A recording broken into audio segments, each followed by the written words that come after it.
What's going on, guys? Welcome back to another edition of the Evolution of Sports Talk Television. It's the Sports Web. I'm your host, Peter Blake, on a happy Monday night edition.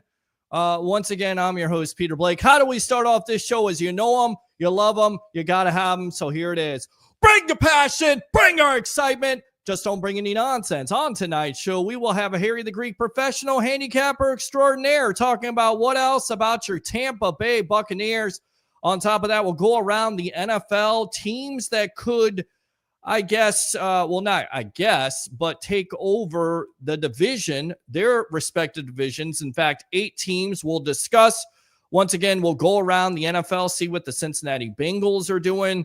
We'll talk about the Aaron Rodgers situation. And as always, we'll take your phone calls at 727-255-0391. It's 727-255-0391. About 8:30, we will talk about your Tampa Bay Rays, who right now are playing the Baltimore Orioles. We may get an update from Tampa Bay Ray Kennedy, may not, but we'll update you on that situation. Oh, by the way, 7 games over 500 for your Tampa Bay Rays. So we'll talk to Bushman of the Rays Rewind podcast. And at 9 o'clock, we will have Leo Haggerty, former Coach Scout and now media member of Night Sports Productions. and amped up sports, talking about what else? The Tampa Bay Buccaneers and going around the NFL. And we may replay those interviews. Special shout out to Joe Bucs fan for shouting us out here, the evolution of Sports Talk Television, 3 separate times with Levante David, Kalijah Cansey, and of course, Jalen McMillan. In case you missed any of that, we'll replay that tonight. We may play the Brad Johnson interview. And of course, we'll read your comments. As always, Facebook stars are open, YouTube super chats. So like and subscribe. Let's get to those comments, and then we'll get out to my co-host, Mr. Harry, the Greek professional handicapper extraordinaire. Good evening, Peter. Good evening to you. Yeah. Hopefully I have sound effects. There we go, right there. Let's go back out to Tim here. Bring your passion, bring your excitement. Just don't bring any nonsense. Wilbur, hello from Brandon. Hello to you. Yes. Let's go out to Abraham. Greetings, Peter Blake. Great job with the interviews. Thank you very much. Yeah. Let's go out to Wilbur again. Hey, Peter, I thought if Steinbrenner Field sells out, the blackout is lifted. I didn't think there was any blackout. Is there a blackout for the Rays game tonight? Man, that's a shame. What is Major League Baseball doing if that's true? Evening, everyone. It's a lull before training camp, but at least we have the Sports Web. There is never a lull when it comes to the Tampa Bay Buccaneers and to the Sports Web. We are always on top of it. It is never the offseason. It may seem like the offseason to others, but on this show, you know that I'm all about it. Monday, Wednesday nights, and who knows, maybe we go some weekends. Without further ado, let me go out to my co-host here, professional handicapper extraordinaire of this show, my co-host of the evolution of Sports Talk Television. Here we go.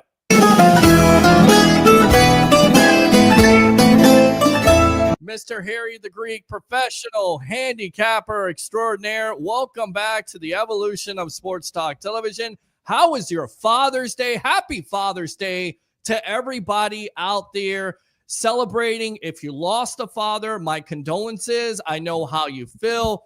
Special shout out to a guy that's done this show that is a part of our family no matter what. That would be Mr. Blake Anthony. Prayers out to you and your family, my friend. You just lost your father. My condolences. I'm always here to talk. The Sports Web is always here for you.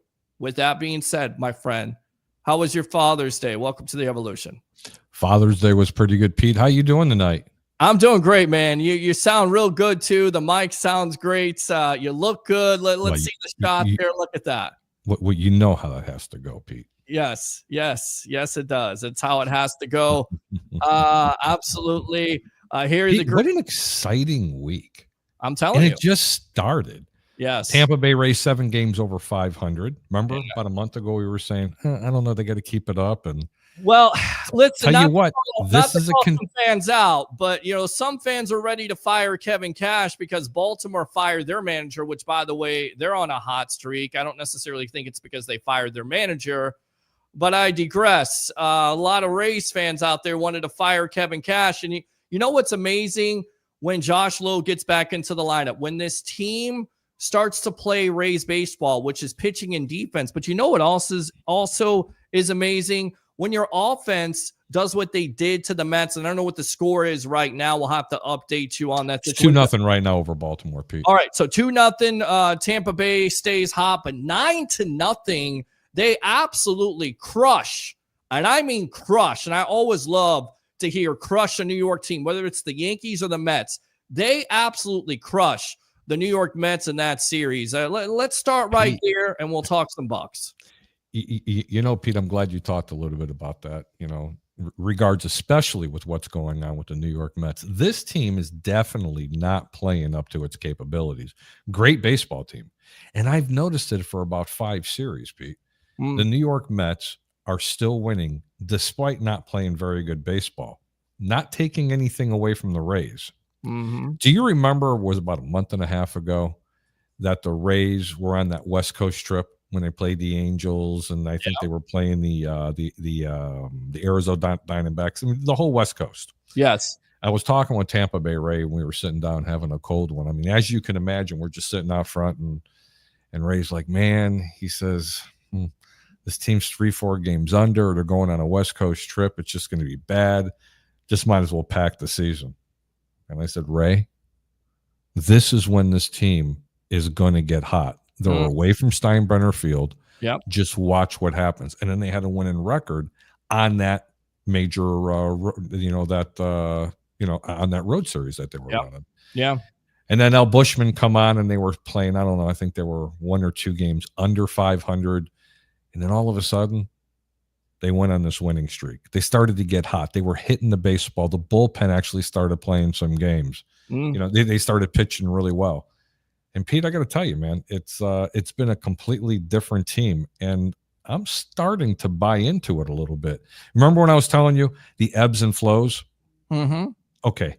If they finish the month out the way they've been playing for the last 30 days, the team has to be a serious contender. Not necessarily win a division, but they could definitely make an impact getting into the playoffs as a wild card. And my friend, that is a win for the way this team has started out this year. Yeah, 21-26. The last 24 games, 18-6. Right now, beating Baltimore 2-0. The emergence of Junior Caminero. So we'll definitely talk more Rays here in about 5 minutes. We got off to a little bit of a late start, and you know what? Sometimes tech happens, and we do apologize for that. But we'll have the great Bushman of the Rays Rewind podcast. With that being said, I want to start out with the Tampa Bay Buccaneers, and I want to start out with Hassan Reddick. We kind of talked about it. You had some comments saying you weren't sure. Comments? I was critical. I said this guy was a cancer. He's another Brandon Marshall. He's this, he's that. And I'm like, hey, it's no good. When you're the new guy in the block, Pete, you have to get your ass to camp. Sorry, you have to. This is what Hassan Reddick had to say, and we'll come back and see if you changed your mind here. Oh, I did, but I had other concerns. You remember that, don't you, Pete? Yes, I do. Stand by here on the Evolution. How motivated are you, Hassan, to regain your reputation as my reputation as a premier passer? Regain my rep, man. I'm not. Let's say I am motivated, but not for that type of stuff, right? Like I don't care what people think about me, to be honest. People can say whatever they want. It's your opinion, and you're entitled to it. The only thing that I'm worried about is me, right? I'm not worried, not the only thing, but when you talk about things like that, as long as I'm in a great place, a safe space, and my mentor is strong, that's the only thing that I'm worried about. So there you go. That's what he had. And this is also the reason why he missed OTAs in the first place. Here we go with that. Working on your own, is there anything in particular that you like about that? More so, this year it wasn't even really about working out on my own. This year was more so, like I said, button up on things, trying to transition, get down here, find a place to live, all that type of stuff. So it wasn't really about me wanting to work on my own. I came down here to introduce myself to the guys, get around the young guys. When I came earlier in OTAs and when I got back, it was just about, like I said, trying to get everything buttoned up. I don't want no distractions, right? When I come down here, I want to be able to play good football, right? I don't want nobody worried about, oh, he got this going on. I want to come down here. I want to focus on football. I want to focus on the Tampa Bay Buccaneers. You feel what I'm saying? I want to play great football in front of the crew. That's all I want to do. This is a hungry guy. It's hungry, Pete. He's saying all the right things, but you know what? They all do that. But I was extremely impressed with the way he controlled himself, the way he composed himself, because you know what? Whoever asked him that question about his reputation, nobody wants to be questioned about their reputation, especially when you make it to the National Football League and you've been to a Super Bowl. I mean, no, man, no, you just don't do that. But where I became really concerned with, Pete, was the comments from Jason Light when he said, well, we're not worried about it. And Pete, you remember, as I did when we were talking about it, saying the comments that they made is what made me concerned. Todd Bowles. That was Todd Bowles on that. Todd Bowles. That's right. Todd Bowles had made that comment. That's usually a sign of complacency. And that's not what you want to hear from any management, head coaching staff, or anything like that. Right. Because that's making excuses. But then again, hey, and it happens. Write it down. What's today's date? The 16th of June. The Greek was wrong. That's it. Simple as that. I really hope the guy has a successful career here. The Bucs got him on the cheap, and who knows, if he has a really, really good season, he might be able to sign a contract. Listen, you do prop bets. We have you on this show. Not only proposition bets on this. Of course, he's going to get over 1 sack. What do you look? Because to me, 12.5 sacks. Is it over that? Under that? Is it over 10 sacks? What are we looking at here when you talk about Mr. Reddick and the Tampa Bay Buccaneers? How much of an impact can you make?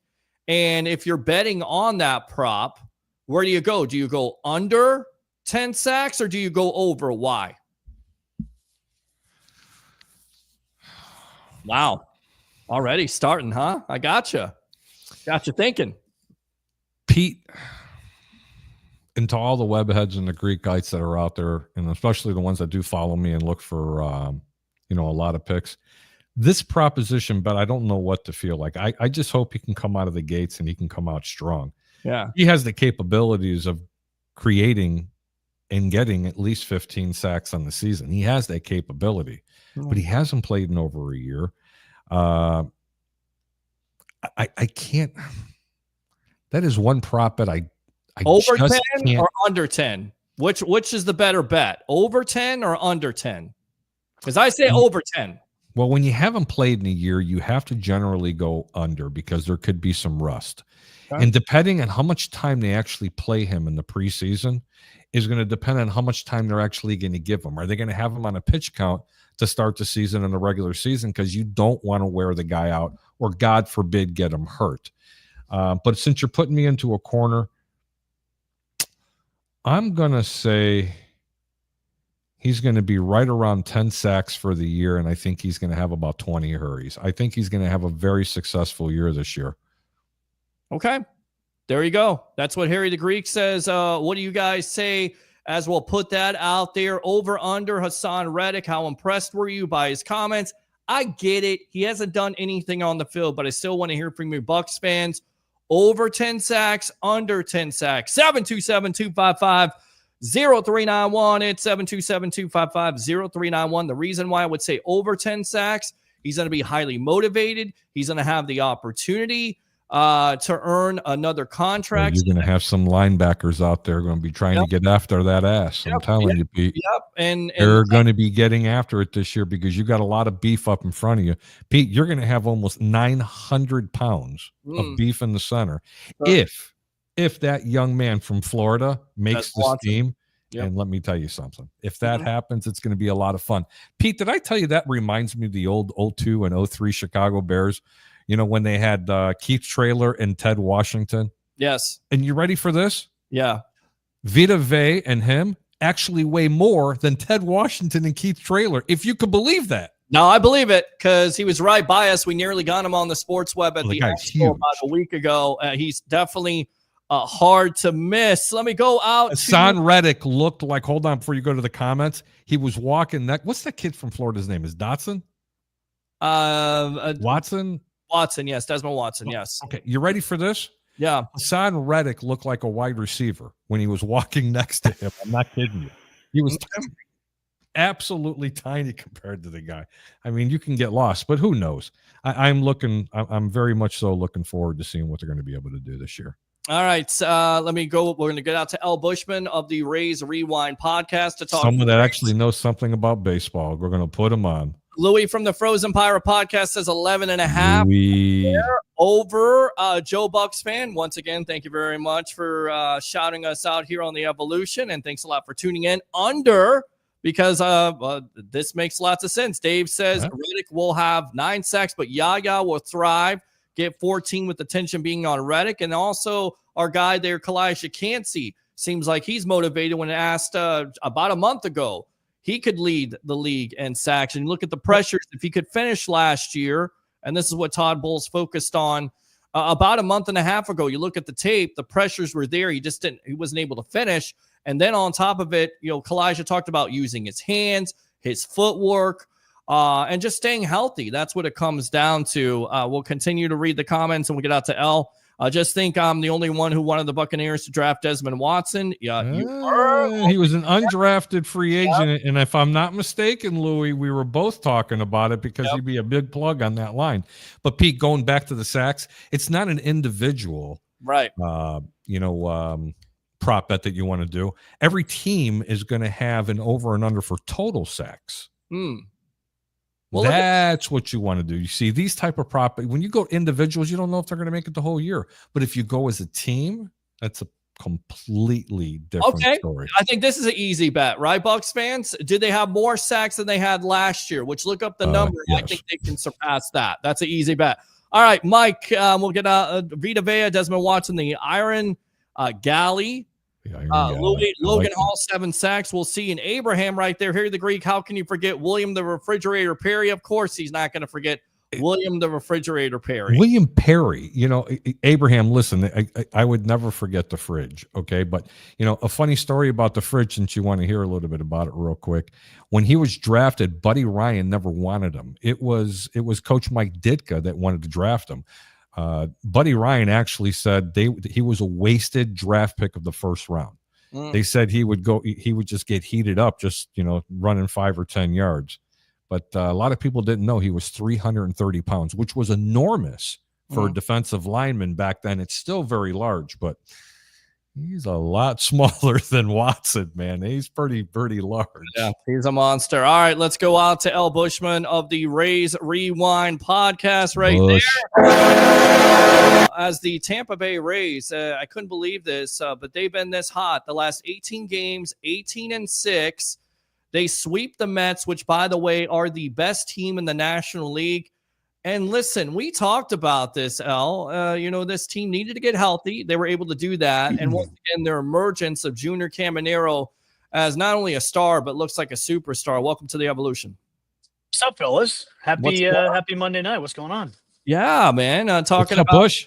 The Tampa Bay Rays here. And so far, so good. Give us an update on this game right now. Last check, it was 3-1 Rays over the Orioles, and Zach Eflin, who had nothing good to say about Tampa Bay baseball fans on his way out to Baltimore, is not looking really, really good that night. What happened in this game? Give us the update here. Yeah, still 3-1. They just entered in the bottom of the fourth. Yeah, Eflin's given up a homer to Josh Lowe. He's given up 8 hits, so I don't think he's going to be lasting too long. So suck it, Eflin. That's suck it. And ladies and gentlemen, that's what you get here in the Sports Web from the Bush. Yes. Bush, I got a question for you, bro. Of course. You remember a couple of weeks ago we were talking about saying, hey, how much longer does this team have to go? Hey, I do remember that conversation. Listen, it's not that I'm on the bandwagon. I'm actually getting excited. Okay, because I was going to ask you that question today, because my co-host and I were talking about, okay, are you still optimistic? Are you still kind of iffy about, hey, how are the Rays playing? Is this just kind of like another one of those streaks that they do and then they fall flat when they come back to home? But I wanted to ask you that question tonight. I'm like, how are you feeling about it? Because I know the last time we chatted, you were like, give me to the end of the month, and we're halfway through the month. So you're getting excited. That's no. I'm there. I'm getting excited. Oh, you're there? A couple more. No, very excited about the team for what they're doing. Look, man, let's be real. They caught Minnesota when they were just at that peak. They caught Detroit right at the right time. Yep. And they caught the Mets, because let me tell you something. The Mets are a really, really, really good baseball team, but they're not manufacturing runs. And something's going on, and they're still winning in spite of that. But you know what?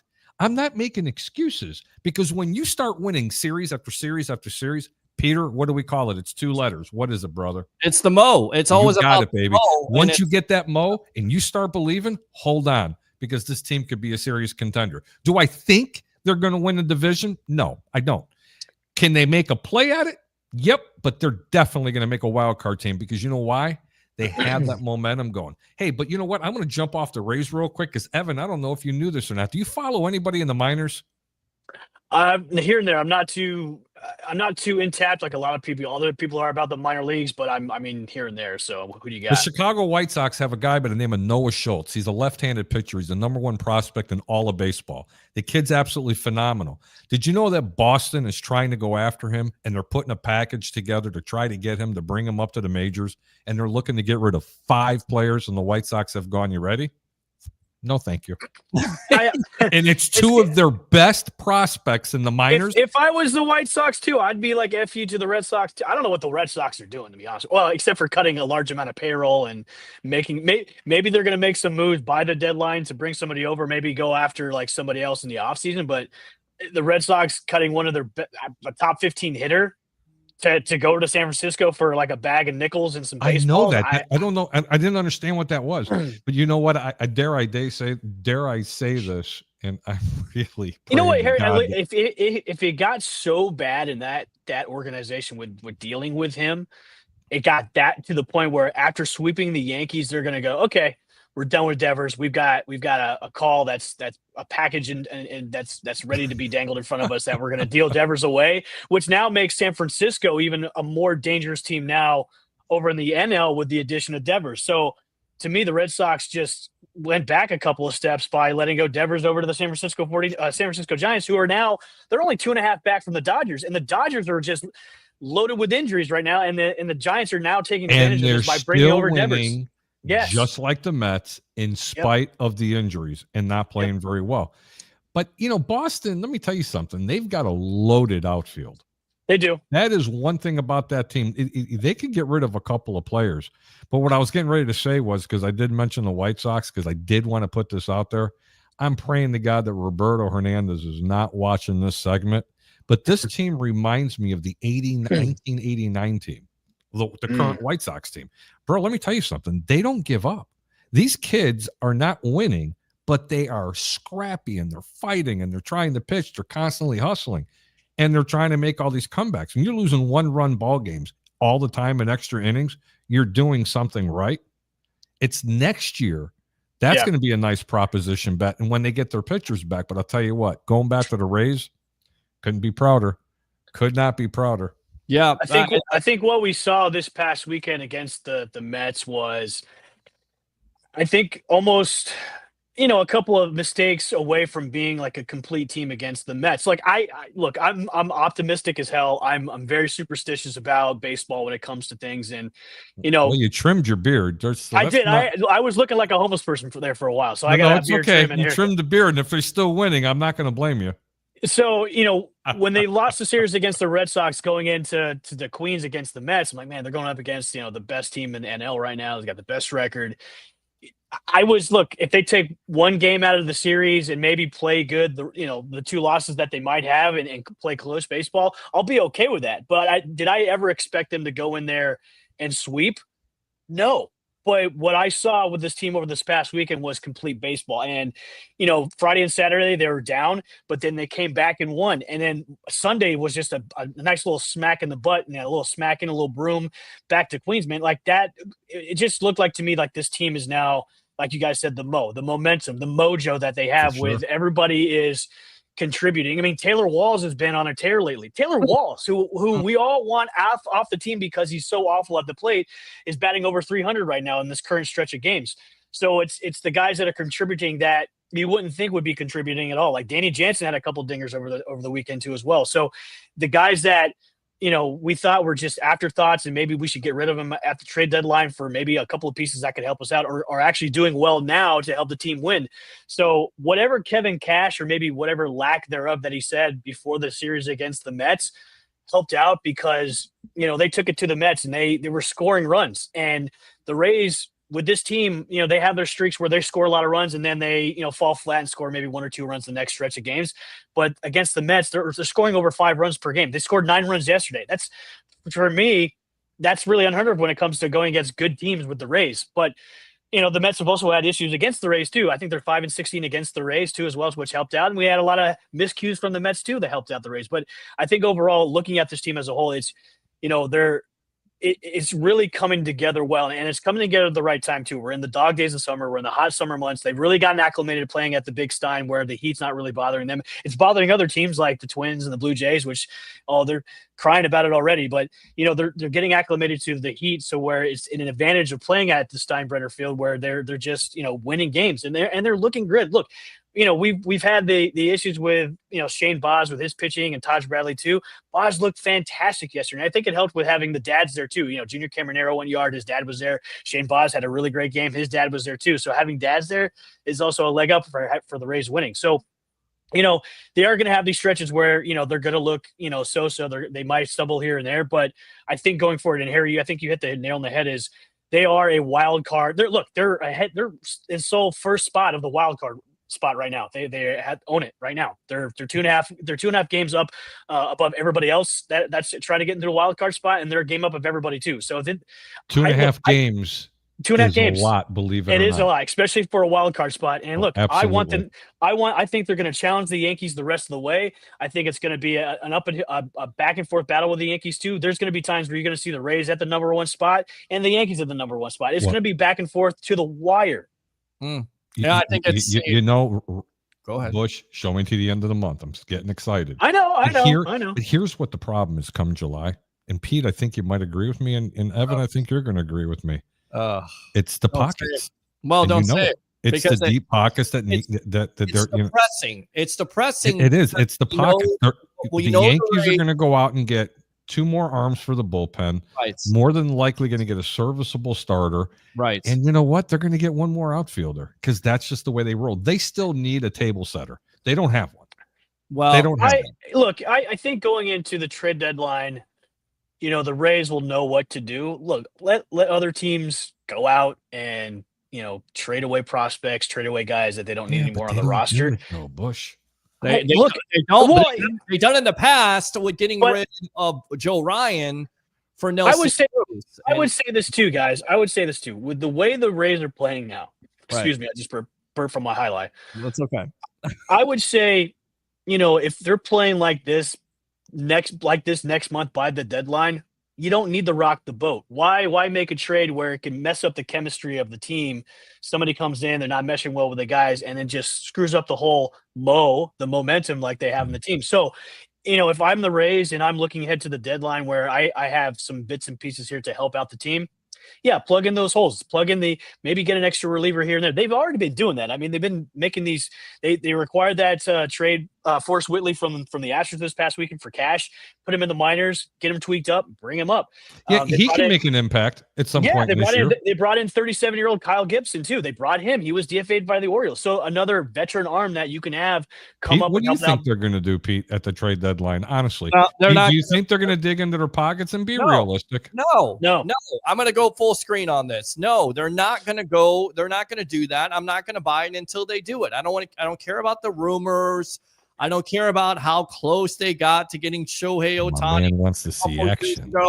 Because they were ready to, deal Junior Caminero, which was a good move because he's definitely turned into a superstar at this point. And I'll get back to that in a moment. But until they do it, until they make a move for an arm or for a bat or for both, because now you're not going to have McClanahan, it looks like, for an extended period of time. He's had a setback. And then Kim at shortstop, he's had a setback. So the 2 players that you may have counted on, El Bushman, to be kind of like that addition after the trade deadline, it looks like they're not coming to fruition, if you will, Leo word, right?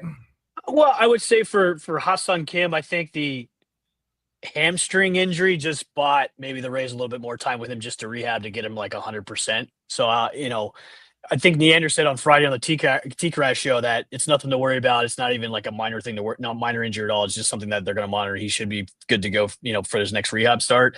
The McClanahan thing, he was pictured throwing on Instagram. So I know he's getting another evaluation for the pensioner. But look, I look at it this way. We got guys in the minors that are waiting to come back up. Chandler Simpson is one of them.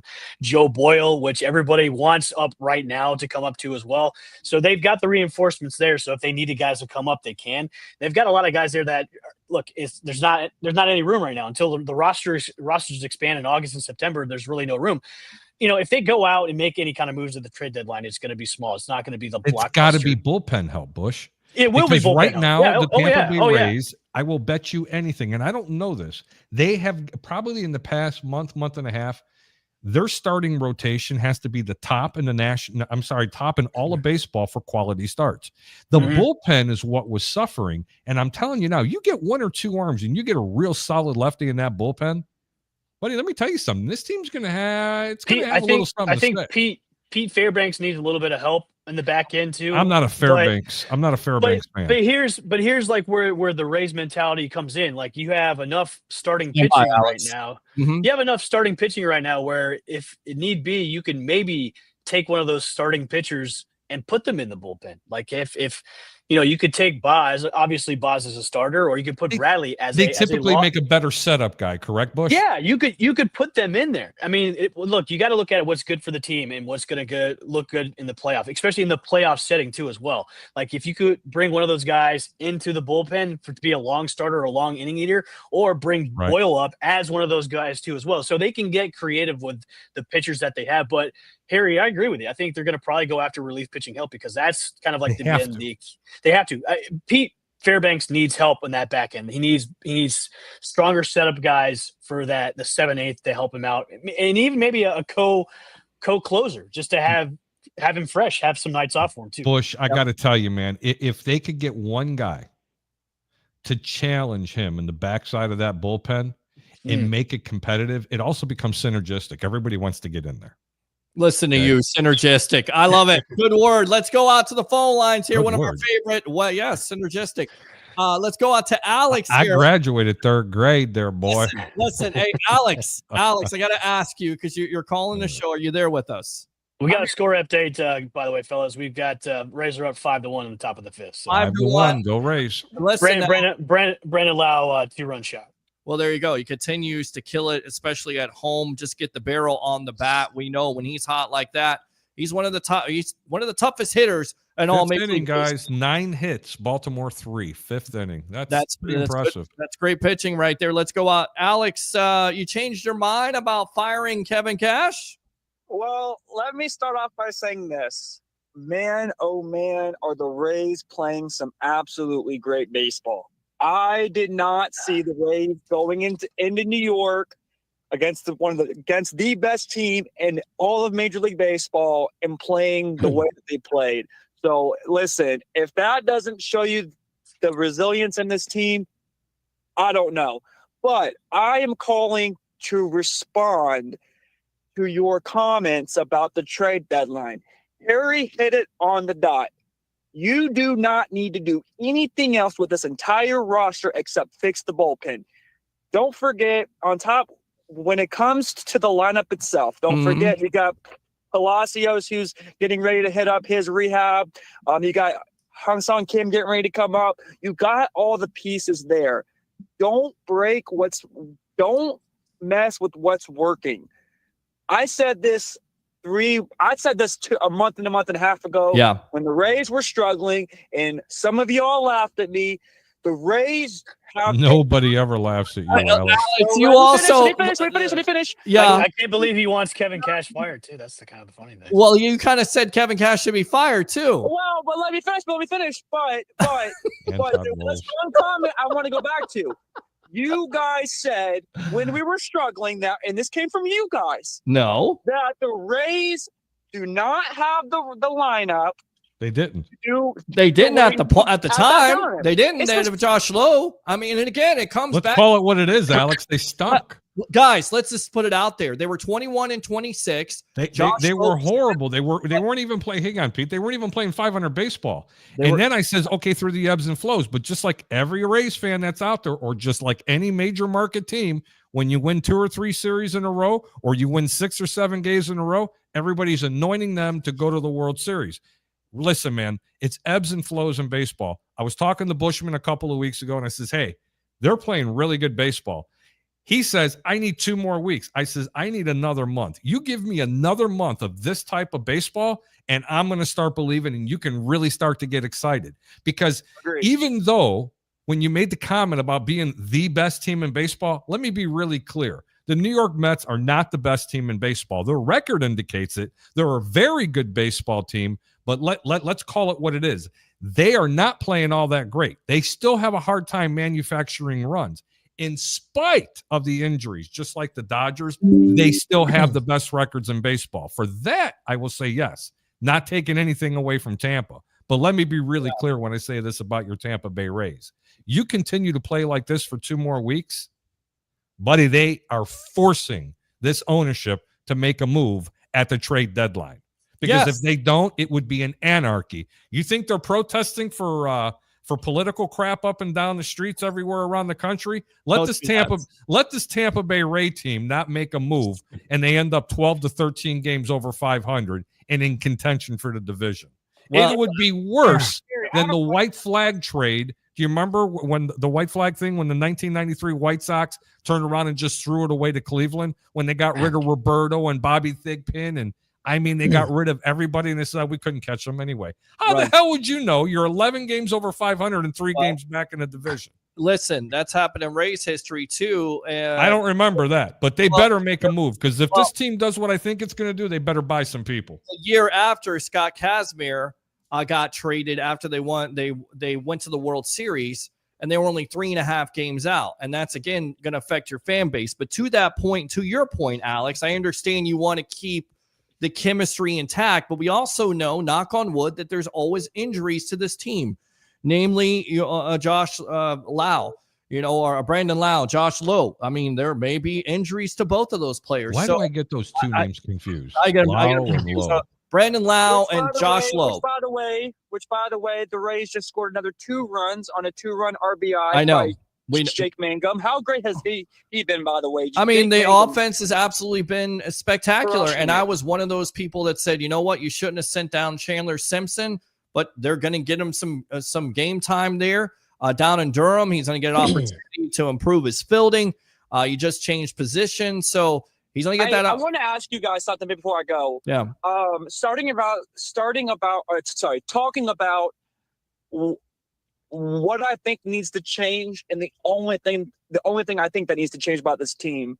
Do we still have what's his name still in here?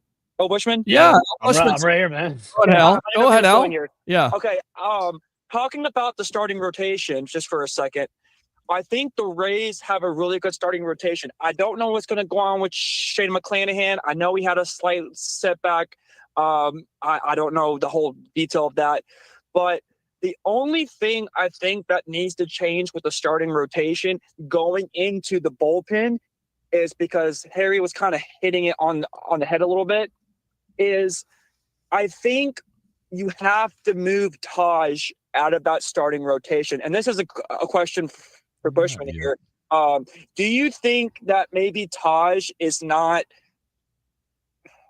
I just don't see him. I'll go ahead and finish for you. Alex, appreciate the call. As always, use that second call. Listen, with Taj Bradley, here's the problem. Here's the problem with him. He's up and down. Like, there's some games where he can go 6 or 7 innings, and then second or third time through the lineup, he has problems. He can't have that put away. Pete, he's not every team in the National League and the American League. Your 4th and 5th starters. That's that type of pitching. Yeah, but you're gonna have those ups and downs. You need to have them. But you're not gonna have 5 rock star number ones. I can answer Alex's questions about Taj. I've seen a lot of the Twitter GMs and Facebook GMs talk about, we should put Taj in the bullpen or put Taj back down because he stinks or whatever. Look, when it comes to the starting pitching and the rotation, and Harry's right. You're going to have ups and downs, especially with the lower half of the rotation too as well. And that's kind of like the MO of the third, like the 4th or 5th guys in the rotation. That's when you need to score runs, right? Right. That's what they did. Better learn how to manufacture them. That's what they did over the weekend. Taj had a kind of an iffy, kind of mediocre start on, I think it was Saturday's game, but the Rays scored runs and they came back. So, if you move them to the bullpen, it might be a good move for them. But, you also have to put in the question, okay, who are you going to replace him with in the rotation too as well? I mean, who they got in the minors they can bring up right now to test the water? Well, Boyle is one of those guys where you can bring him up and be in the rotation. Look, but I would say they're going to probably save Boyle for down the line. Like, you're probably not going to see Boyle until maybe there's a spot start where somebody gets injured, or probably until after the All-Star break. You're probably not going to see him. Can you bring him up, Bush, for not so much for being a spot start, but can you bring this guy up for a little bit of bullpen help? You probably could if they just wanted to get him to, some innings, because listen here. If they wanted to, they could have done it already. I mean, you could look at his body of work already in the minors where he's just mowing down people, in the way his ERA is at a 1.53 right now. Well, you know what? There's something going on then, because if he's that good, in the words of a very respected Hall of Fame pitcher, there's something not there. The reason why they haven't brought him, unless it's because of this. And God knows Tampa's not cheap, right? there could be something maybe brewing by the deadline, because I know Zach Littell's name has been floating around about being a trade piece because he's going to be a free agent next season.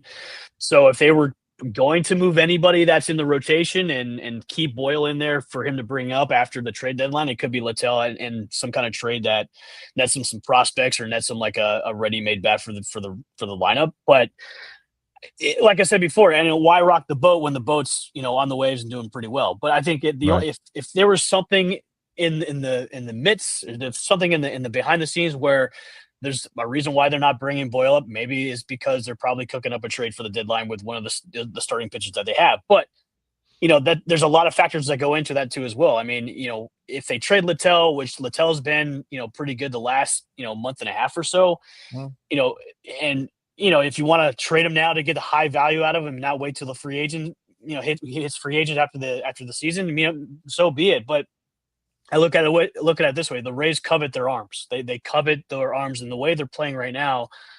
If they were below 500, if they were at 500 right now, yeah, Littell would probably be the guy on the chopping block, and he's going to get traded. Now, the way they're playing right now, where they're over 500 and they're the top spot for the wild card, it wouldn't make sense for them unless the offer is just too good to pass up to trade him. It makes no sense to me why they would trade one of their guys for maybe a package deal that comes in. So, I mean, maybe there is something going on behind the scenes where that's why Boyle hasn't come up yet. And maybe they're just waiting for a trade to happen. I don't know. That's a good possibility. But you know what? I have a question, Pete. I want you to go ahead and take back over, but I have a question for Bush, because we love talking to Tampa Bay Rays here. Bush, look, you know baseball inside and out. Can you name a couple of teams that have either overperformed and a couple of teams that you think this year have underperformed? Go. It's a great question. That is a great question. Overperformed as in, oh wait, they just came out of nowhere. We didn't expect this at all. Yeah. I would say overperformed. Man, that's a great question. I tell you this, underperformed would be the Baltimore Orioles. Like hands down, I don't know what happened with the Orioles organization. Like, they last year they were, a playoff team in the midst of the AL East, and now they're just the bottom of the barrel team, and now they're getting whooped up by us, 7-1 right now. So I would say underperformed. The Orioles overperformed. Man, that's a hard question. And the overperform doesn't have to be a team with 40 wins. It could be a team with 30 to 32 wins. It could be right around 500.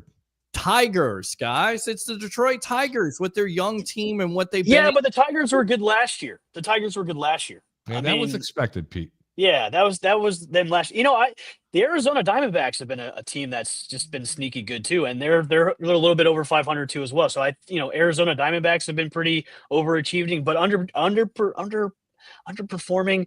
I mean, the Red Sox could be one of those teams. Is you could say that. I would even I would even say, even though they're at top of the AL East right now, the Yankees have been underperforming. Yeah. I would say that. I would say Texas. You could put Texas in there. They've underperformed to a certain degree. Overperformed. You're looking. Trying to think of that's again. It's a really good. Look, overperformed the Rays. Yes, I there think nobody. Listen. That is exactly the perfect example. That doesn't make them not a good baseball team. If they win today, they're 40 wins. But if you watch the show, guys, at the beginning of the season, there were a couple of sports broadcasters that said 91, 92 wins. I wonder who that was. Who was that? I cannot give you the credit. Why not? Are you? Why can't you? Why can't you give me the credit? It hurts. It's like remember Happy Days with the Fonz? Oh, God. All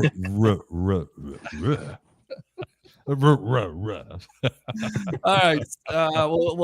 Bush, man, I love having you on, brother, because I'll tell you what, it's a lot of fun just talking sports in general with you. I'm surprised you're not at the Big Stein. It's Greek night right now. It's Greek night. At the Big Stein, it's Greek night. Did you know it was Greek night? We should have been there. It's Greek night. Yeah, at Big Stein, it's Greek night. I was surprised you're not there. And listen, Ray Kennedy, Tampa Bay Ray Kennedy is out there. He's ready to give us an update on his. Everybody's got to give Ray Kennedy a big oppa. Oppa! And you got to break the glasses and the dishes. I got my Gatorade, so I can't really break anything. Oh, God. With that being said, Bushman, give us some final thoughts here on the Rays. Going forward here, it's looking all good. right now, what they're able to do, they've got the Orioles. It looks like we'll see if they can win this game, put this game away. You got 2 more with the Orioles, and then you got the Tigers coming to town. And, that right there to me is now the Tigers are starting to play like they were. They got them cylinders clicking. When they caught them last time, it was a little bit in a downturn. I'm kind of glad that we don't have to face Scooble this weekend when they come to town. So it'll be kind of nice. Yeah, the Tigers. So absolutely. All right. And by the way, real quick, final question: is Junior Caminero not a Hall of Famer? He may be a Hall of Famer, but an All-Star at this point. You think so, Pete? I mean, I definitely think it helped him out a lot, especially with the series against the Mets this past weekend, because, putting them on a big stage where, there's more eyes, there's more visibility against like a big market team like that. It really helped out Aranda. I mean, Aranda's, I think, 3rd right now in the voting, which is, I think, a travesty that he's 3rd in the voting for first base. He should be the starter right now. But with Caminero, I think it really kind of catapulted him on the main stage with him making the case. Aranda, I think, is probably going to be a reserve. He won't be the starter. That's because obviously the bigger markets with Goldschmidt and Vlad Jr. being the big name. But I think with Caminero is definitely, he's got to make it as a reserve, because just the way the kid has been playing and living up to exceeding the expectations that the Rays thought he was going to do. And I think also as well that, this past weekend, like, social media now is just everything, especially in the sports world. And social media has, especially this past weekend with MLB.com and everything with X and Instagram, they were just, I mean, it was Junior Caminero all weekend long on Instagram and X about promoting the Rays and promoting what they did against the Mets. And Junior Caminero was kind of like that, pushed to the center of that, marketing or whatever for his case to be an all-star. So I think being what he did, I mean, 2 home runs in 2 games in a row, I think really helped out his case to being an all-star. I think he definitely deserves it. I think the Rays deserve more than one representative there. I think, Rasmussen and Caminero and also Aranda should be the 3 guys that represent the Rays. So we'll see. I mean, we've got another, few weeks left to vote. So remember, you can vote 5 times a day. So vote, Rays fans, to get our boys into the All-Star game. All right, there you go. Al Bushman of the Rays Rewind podcast. Go ahead and promote yourself here on the Evolution of Sports Talk Television, my friend. Yeah, go to the SICK podcast, Rays Rewind, as you see in the name thing right down below. We just dropped a new episode today, so go to the YouTube page and get the subscribe and follow button, and then go to our Instagram. We have an Instagram page now at Rays Rewind Plus, so go there too. Got some IG page. Yeah, we got IG now. I put like betting slips now for each of the matchups the Rays have, so you can go on and look at some betting slips. I've hit on the past 2, so kind of on a heater right now. Follow El Bushman and his betting picks. Bush, you just come to the pro. You got to DM me, man. Slide me something up in there, and I'll wait until football season, man. I'll wait till football season. All right, good stuff, El Bushman. Appreciate the time here on the Sports Web. All right, boss. See you guys. Have a good one. All right, good stuff there. Let's go. We're going to get out to Leo in just a moment. Let's go ahead and read these comments. Ray 7-1. Eric, I see you trying to call in right there. Eat your words to the X-Rays. He's talking about Zach Eflin. Pitcher sucks. Giuseppe Lo Roca says the Rays are legit a piece or 2 away from being a real contender. Yeah. I completely agree with you on that. And again, you meet the end of the month, Pete. I don't want to ruin the chemistry. Make no mistake about it. But I also am a realist when it comes to this Rays lineup, and they have injuries. So I want to. They'll be all right that way. I want to cover yourself. I want you to cover yourself on that. Zach, eat your words. Eric, Rays better than Zach. Okay, Eric, we get it. We traded Zach. Yes. Cole Ray says sitting. Thank you, Sitting. Oh, yeah. We'll get back to Bucs and around the NFL because we have some interesting questions asked. Louis said, I did say over. I said it was going to be a special season. A laugh out loud. Okay, Eric. Okay. He's very passionate about that. We're waiting for Leo to get on the line here as we go around the NFL. Want to start out with this. And again, the question is out there for Bucs fans. Hassan Reddick, over or under 10 sacks? We'll put that out there. Also, some of you Bucs fans that didn't necessarily care for the way Hassan Reddick didn't show up for OTAs, but showed up for mandatory minicamp. Has that calmed your nerves down, if you will? Open phone line, 727-255-0391. It's 727-255-0391. Without further ado, let's go out to the legend. Before you do that, yes, You have 8391. 8391? No, it's 0391. I don't see it that way. It looks like 8. It's not. It's we got to change it's 0391. You guys know the number. Listen, you guys know the number by now. If you guys don't know the number, then geez. And Leo is ready to get on as he does his I guess what is my that? buddy little Leo going to be coming on. What is that right Look there? at the eyes. I got the eyes coming. It's his forehead shot right there. It looks like Mike Singletary is coming in. Let's go out to Leo Haggerty, former Coach Scout and now media member of Night Sports Productions, Amped Up Sports. Leo Haggerty, welcome to the Evolution, my friend. How you doing tonight? I'm doing fine. Michael Singletary's greatest line. I like this kind of party. Well, you all like. I like me this kind of party. Well, you please. And look at who decided to join us tonight also. Shall we go out to this man right here? Who that? That would be Louie right there from the Frozen Pirate Louie. He wants to join us. Do we have? Louie, all right, let's go out to him. What do you hear? What do you say? All right, let's go out to Louie from the Frozen Pirate Podcast. What's going on, buddy? How you doing? Welcome to the Evolution. What's going on, guys? What's going up, on, Louie? All right, let's talk about it. Let me ask you, Leo, because we've kind of put out prop bets tonight.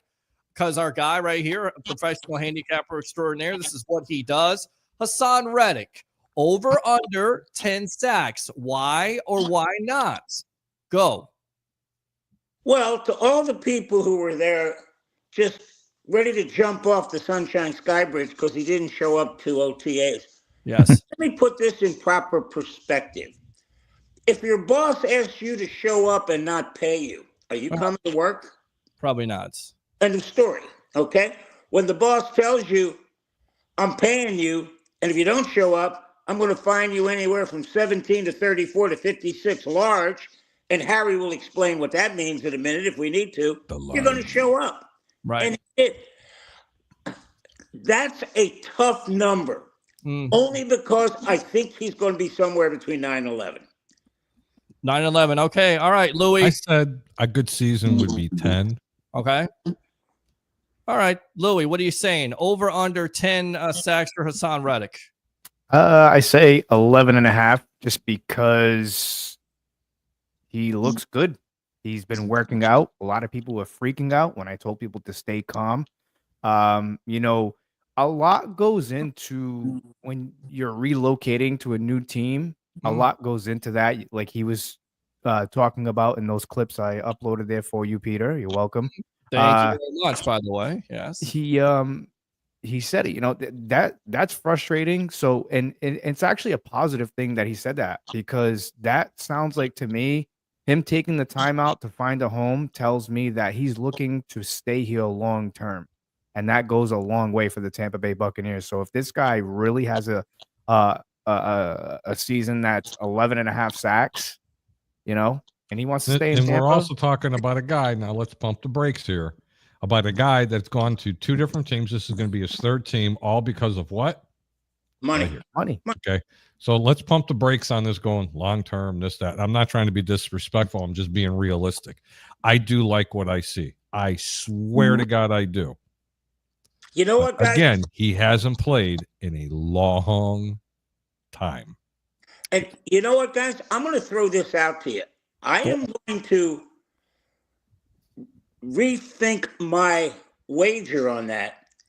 If Watson is a 3rd down, 0 technique, all of a sudden you've got Watson and Vea being double teamed, and Hassan Reddick is going to be manned up.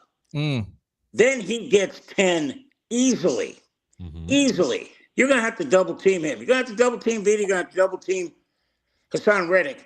It may not double team, but chip him with a tight end. Chip him with they can run protections his way. You know, I see what you're saying on that, Leo. You know, the game of football could be very intriguing. It just depends on who you're playing. I can see him getting 15, to be honest with you. Yeah. It just depends on if they're going to put him on a pitch count or not. The guy hasn't played in a very long time.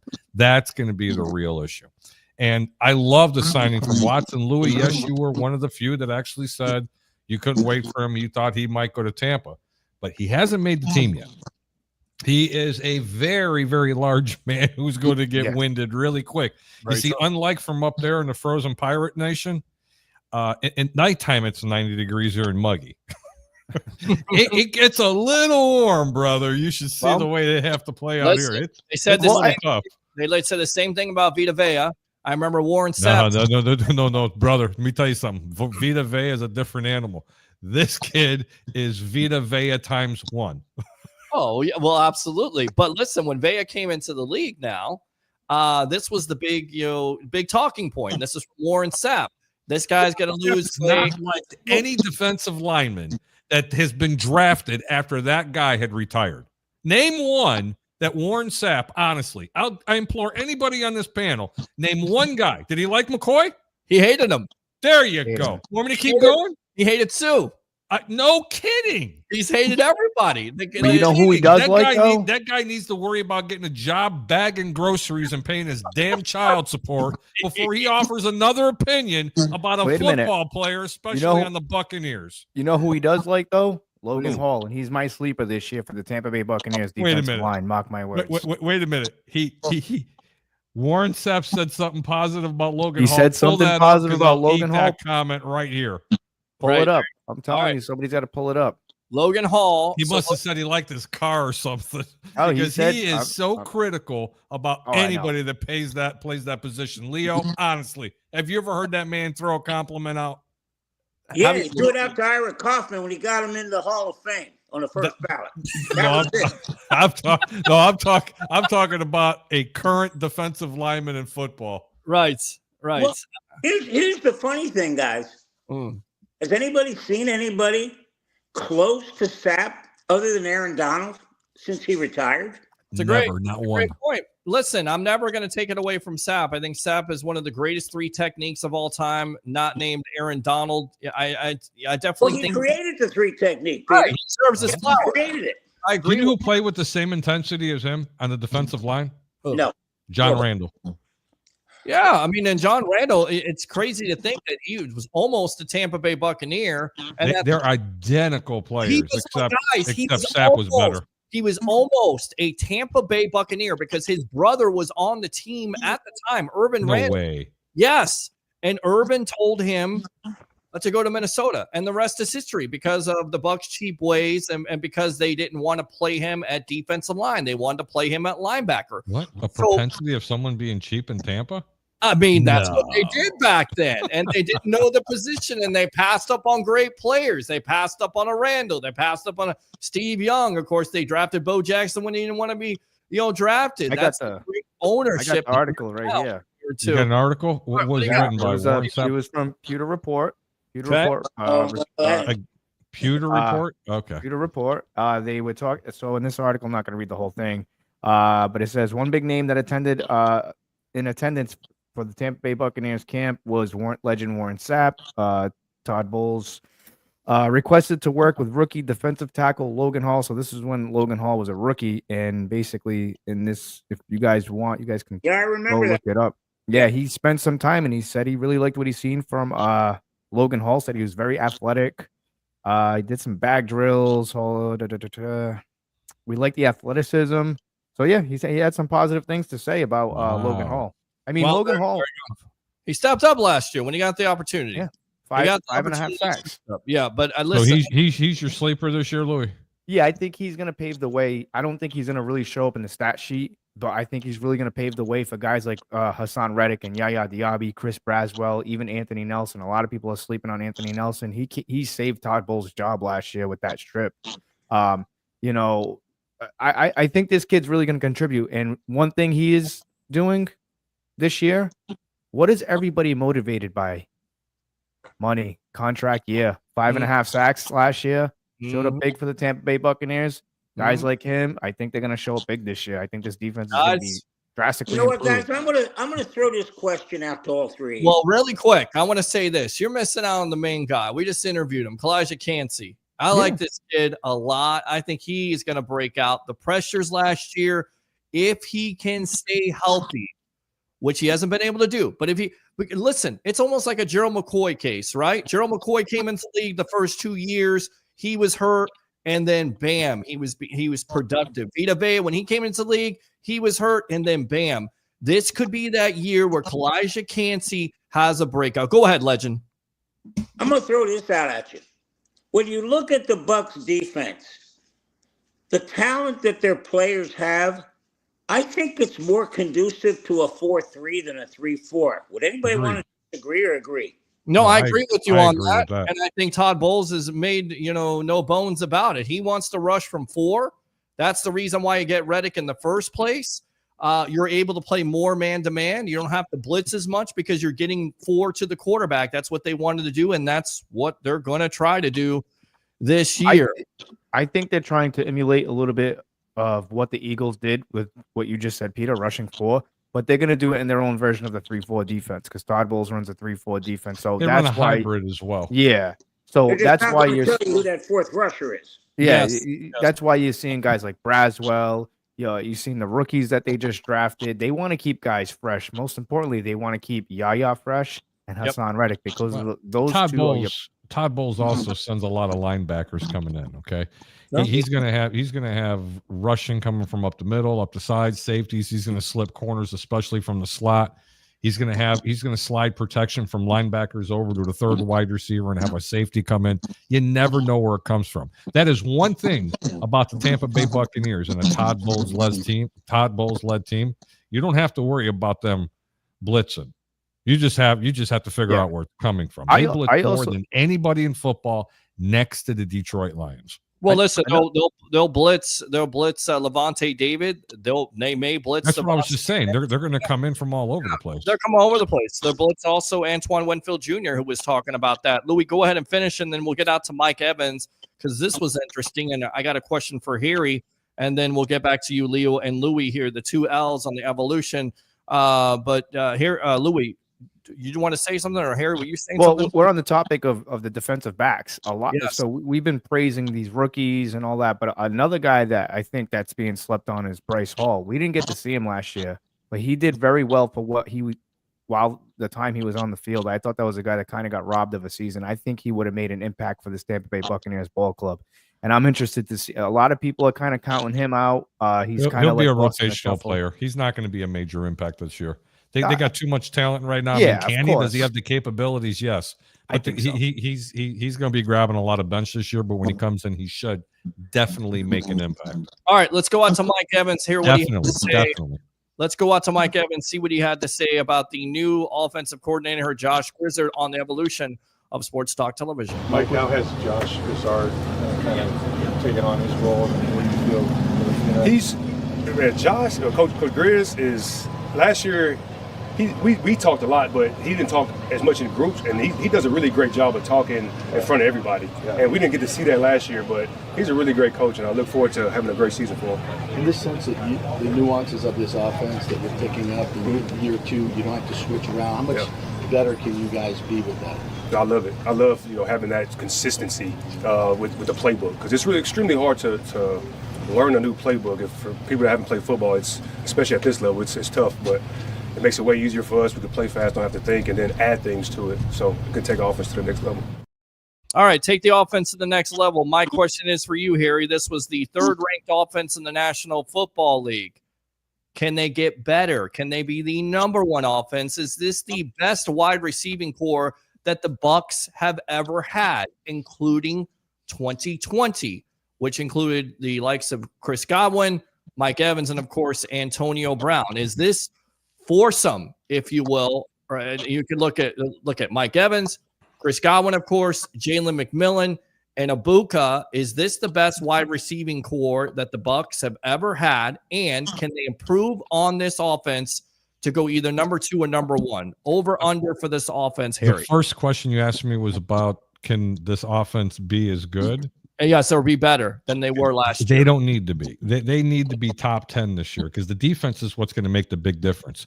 If the Tampa Bay Buccaneers, let me tell you from a handicapper's perspective and the guy that watches a lot of tape, if this team has to be top 3 or top 4 in offense, it's going to be another possible early exit.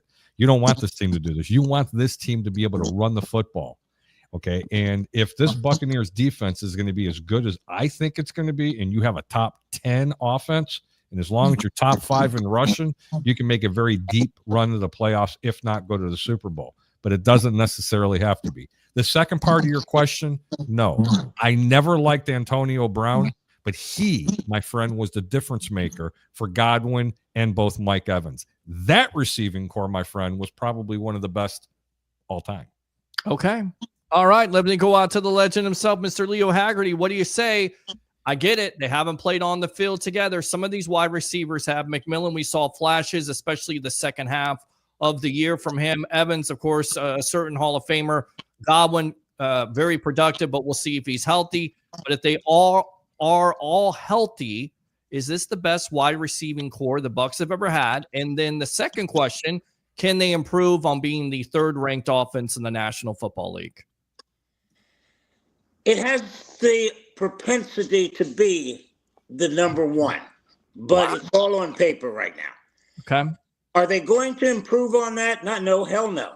And again, here's why. We're sitting here saying the Detroit Lions are going to take a step back because they lost a coordinator. Why are we not doing the same thing with the Bucs? I don't care if the guy was on staff last year. He didn't make the calls. It's going to be a learning process. It's going to be a learning curve. I agree wholeheartedly with Harry. Let's get in the top 10, but let's get in the top 5 in rushing. People are ignoring this running game. Yep. They've got a three-headed monster that I think may be the best the Bucs have ever had in the backfield. Yeah, Warwick Dunn, Mike Allstott, great. Boom. They got three guys that can tote the leather. And I'm hoping, as Harry is, and hopefully Louie and you are, Peter, that they don't put this on the back burner, that they come out and run the ball down somebody's throat. Although I'd still really like to have a Mike Allstott. I'll take that two-headed monster with Warwick Dunn. You give me Warwick Dunn and you give me Mike Allstott back there. Nothing personal, no disrespect to this running backs. I'll take those two right now, baby. Well, Harry, you're going to love this. At our lad scouting service, we had Warwick Dunn as the number one player coming out his senior year. Who was that? One. And I'll tell you what, he's backed it up pretty well. 1997, Warwick Dunn, 16th overall pick. Of course, Riddle Anthony, I believe, was the 12th. The Bucs had 2 first-round picks in 1997. Anthony, Florida Gator, right, Pete? Yes, Florida Gator. Florida Gator, and of course, Florida State Seminole, Mr. Warwick Dunn, one of my favorite drafts of all time. Going back to my father, the night before, we would do this draft report together because we had Mel Kiper. We get together. We stayed up all night long, and we came to the conclusion that Warwick Dunn hopefully was going to be a Tampa Bay Buccaneer. And when that name got called, I can tell you right now, there were a lot of cheers and a lot of celebration. And I think the same thing happened in that front office with Rich McKay and others. Let me go out to you, Louie. What do you say here? Best wide receiving core they ever had, and can this offense improve on number 3?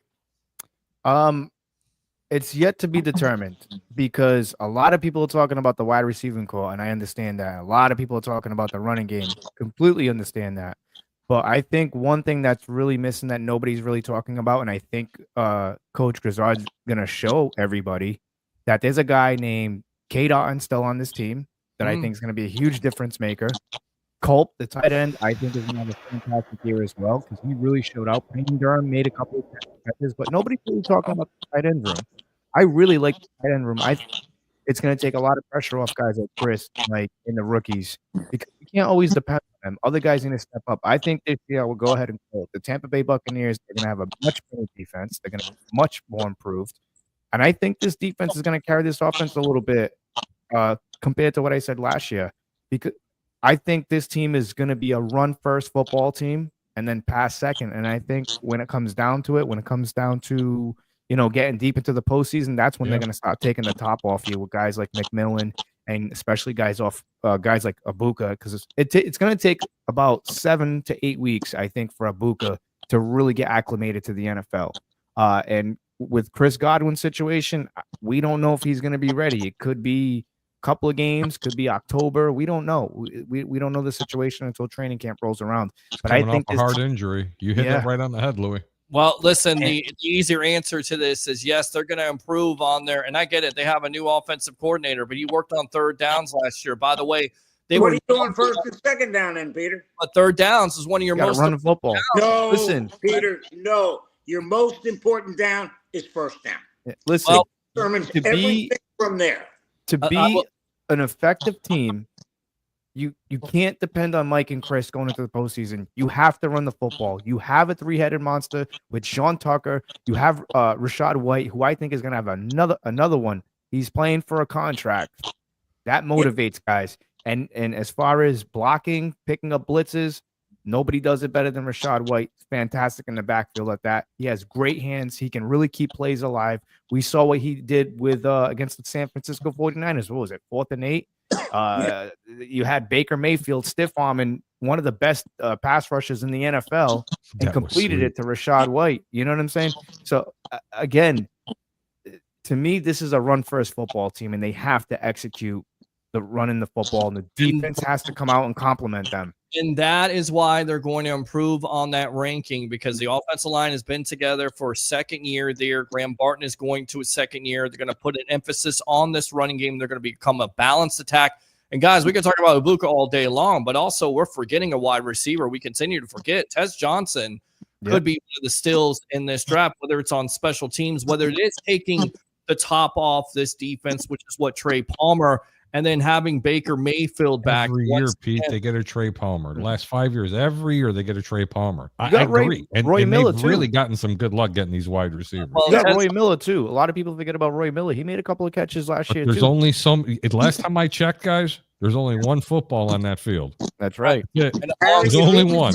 And Ibuka, good luck. His best part of the season is going to come in the beginning, because I'm predicting Chris Godwin, if they're smart, they don't hurry this man back out on the football. They don't need to. Well, that's the reason why. I mean, Leo hit on this on draft night. He texted me and said, listen, the Bucs may know something we don't. And obviously, we're not sure if Chris Godwin's going to be 100%. But guess what? Why risk it at the end of the day, Leo? They got him for two reasons. And everybody in this panel is going to agree with me. The uncertainty of Chris Godwin and Mike Evans, dare I say it, he's getting old. Well, but he's on that. Well, sorry, this is the way it is. It's what happens. May I consistent? May I? I'm going to barely disagree with you on that. You're exactly right. They got Ibuka to take Godwin's spot. They got McMillan to get Mike Evans. They got the two replacements sitting there. I agree with you wholeheartedly.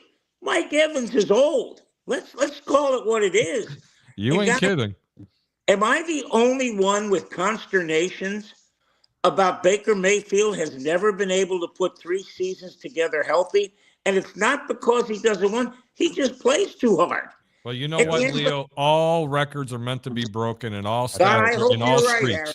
And he can go 3 years. If he goes 3 years, that'll be great. But you know what? He got dinged up a little bit last year. I will tell you this, though, Leo.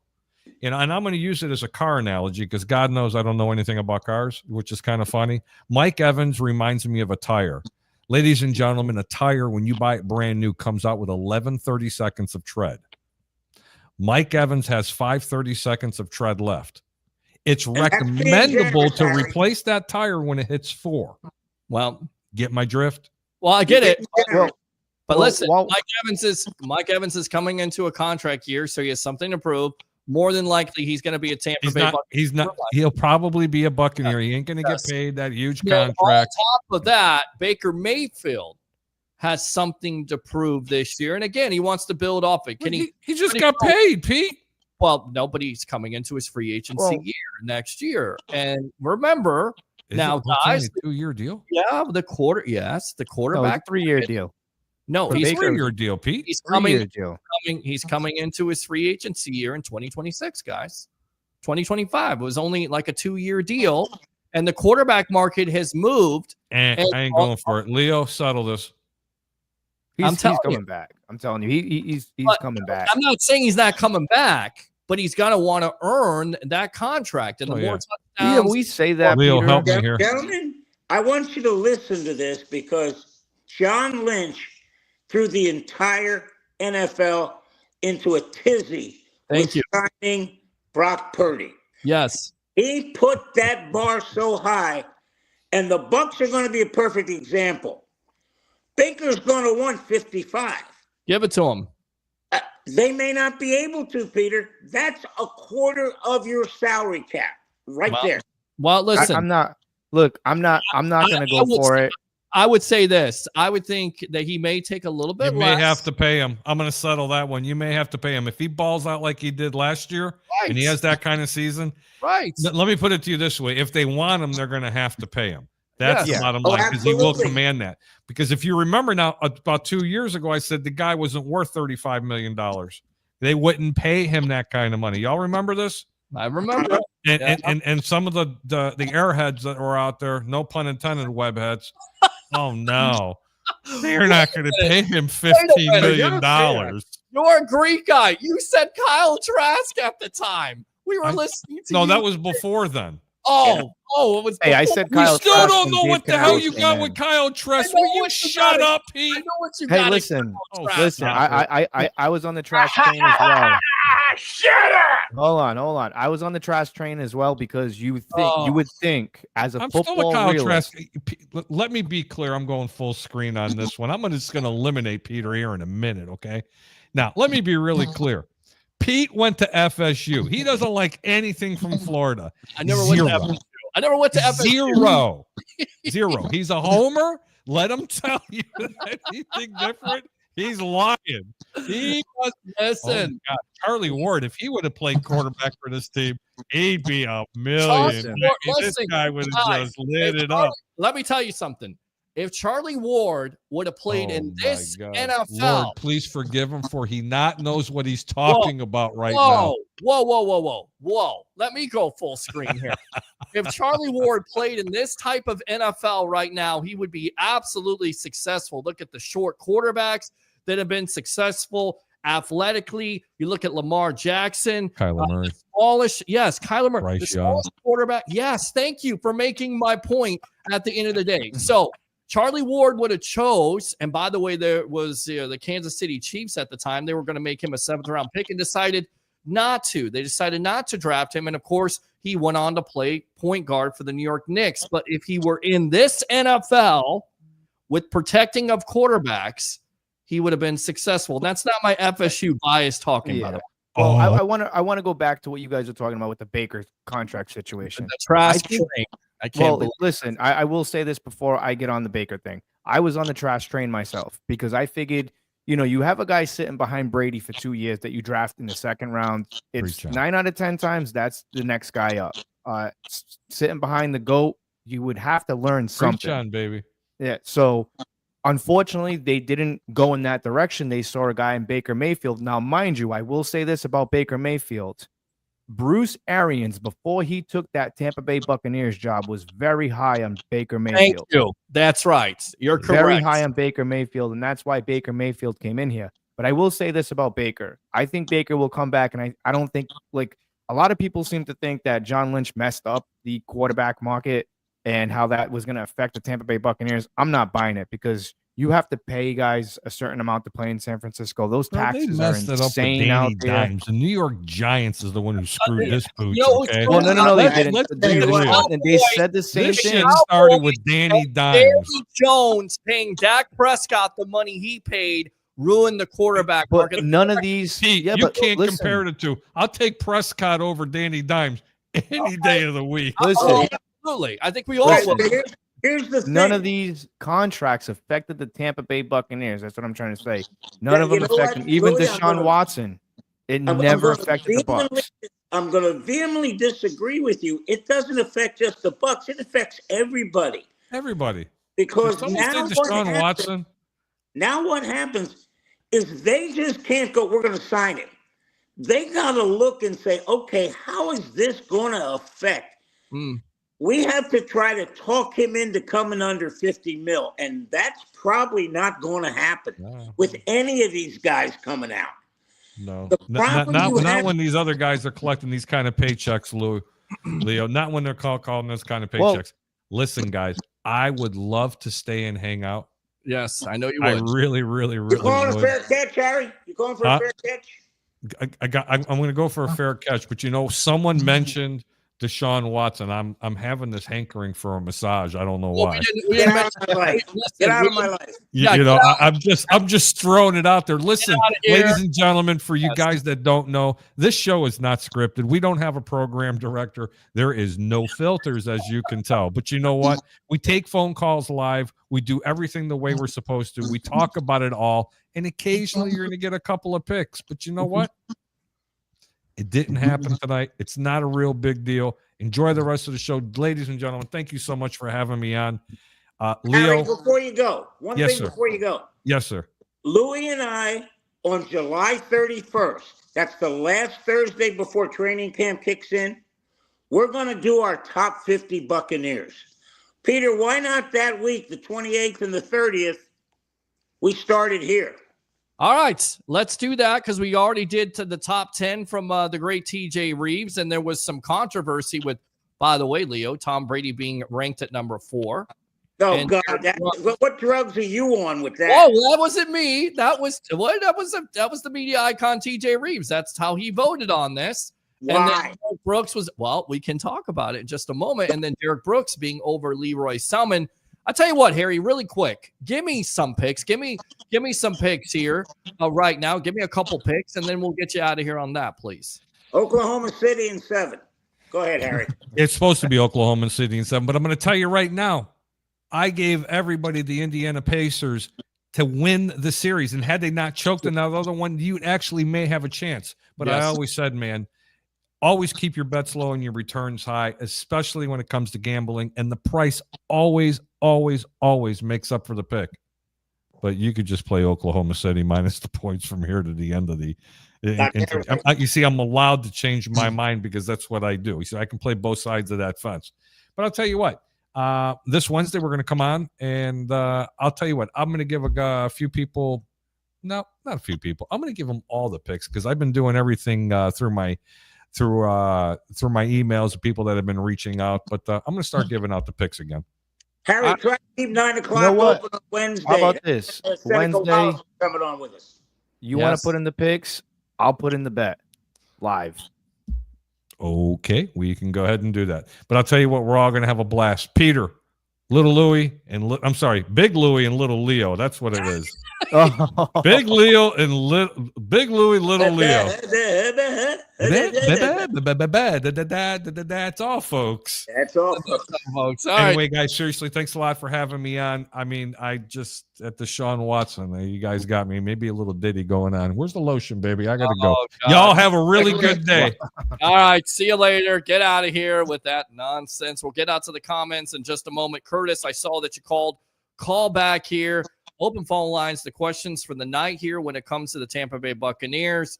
Are you more relieved with Hassan Reddick and his comments showing up for mandatory minicamp last week? On top of that, over under 10 sacks.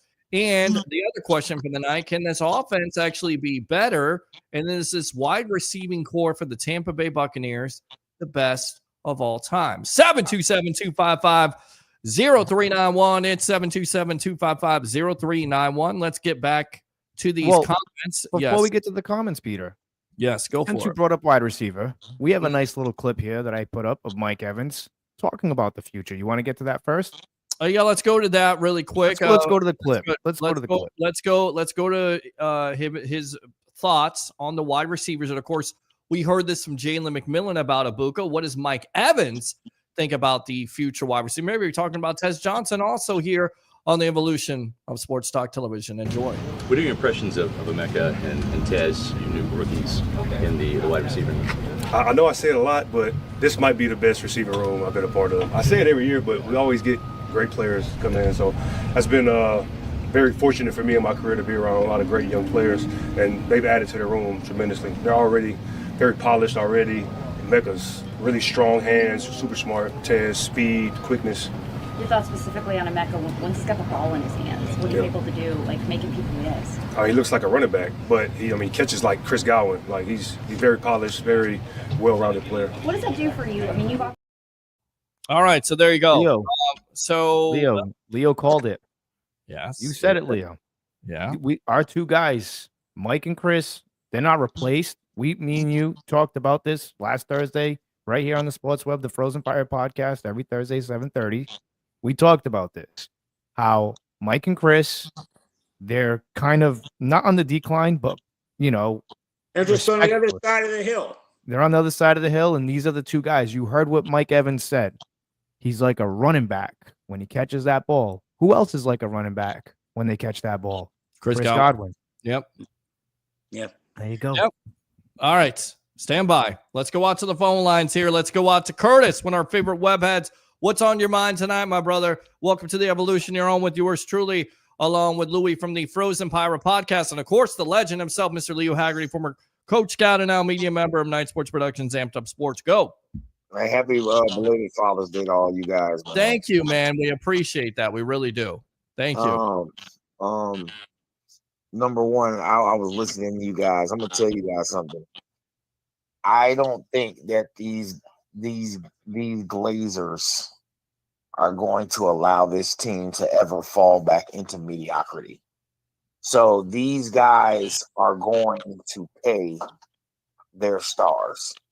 Now, I feel like we're always going to get a fair market deal because of the no state income tax. Correct.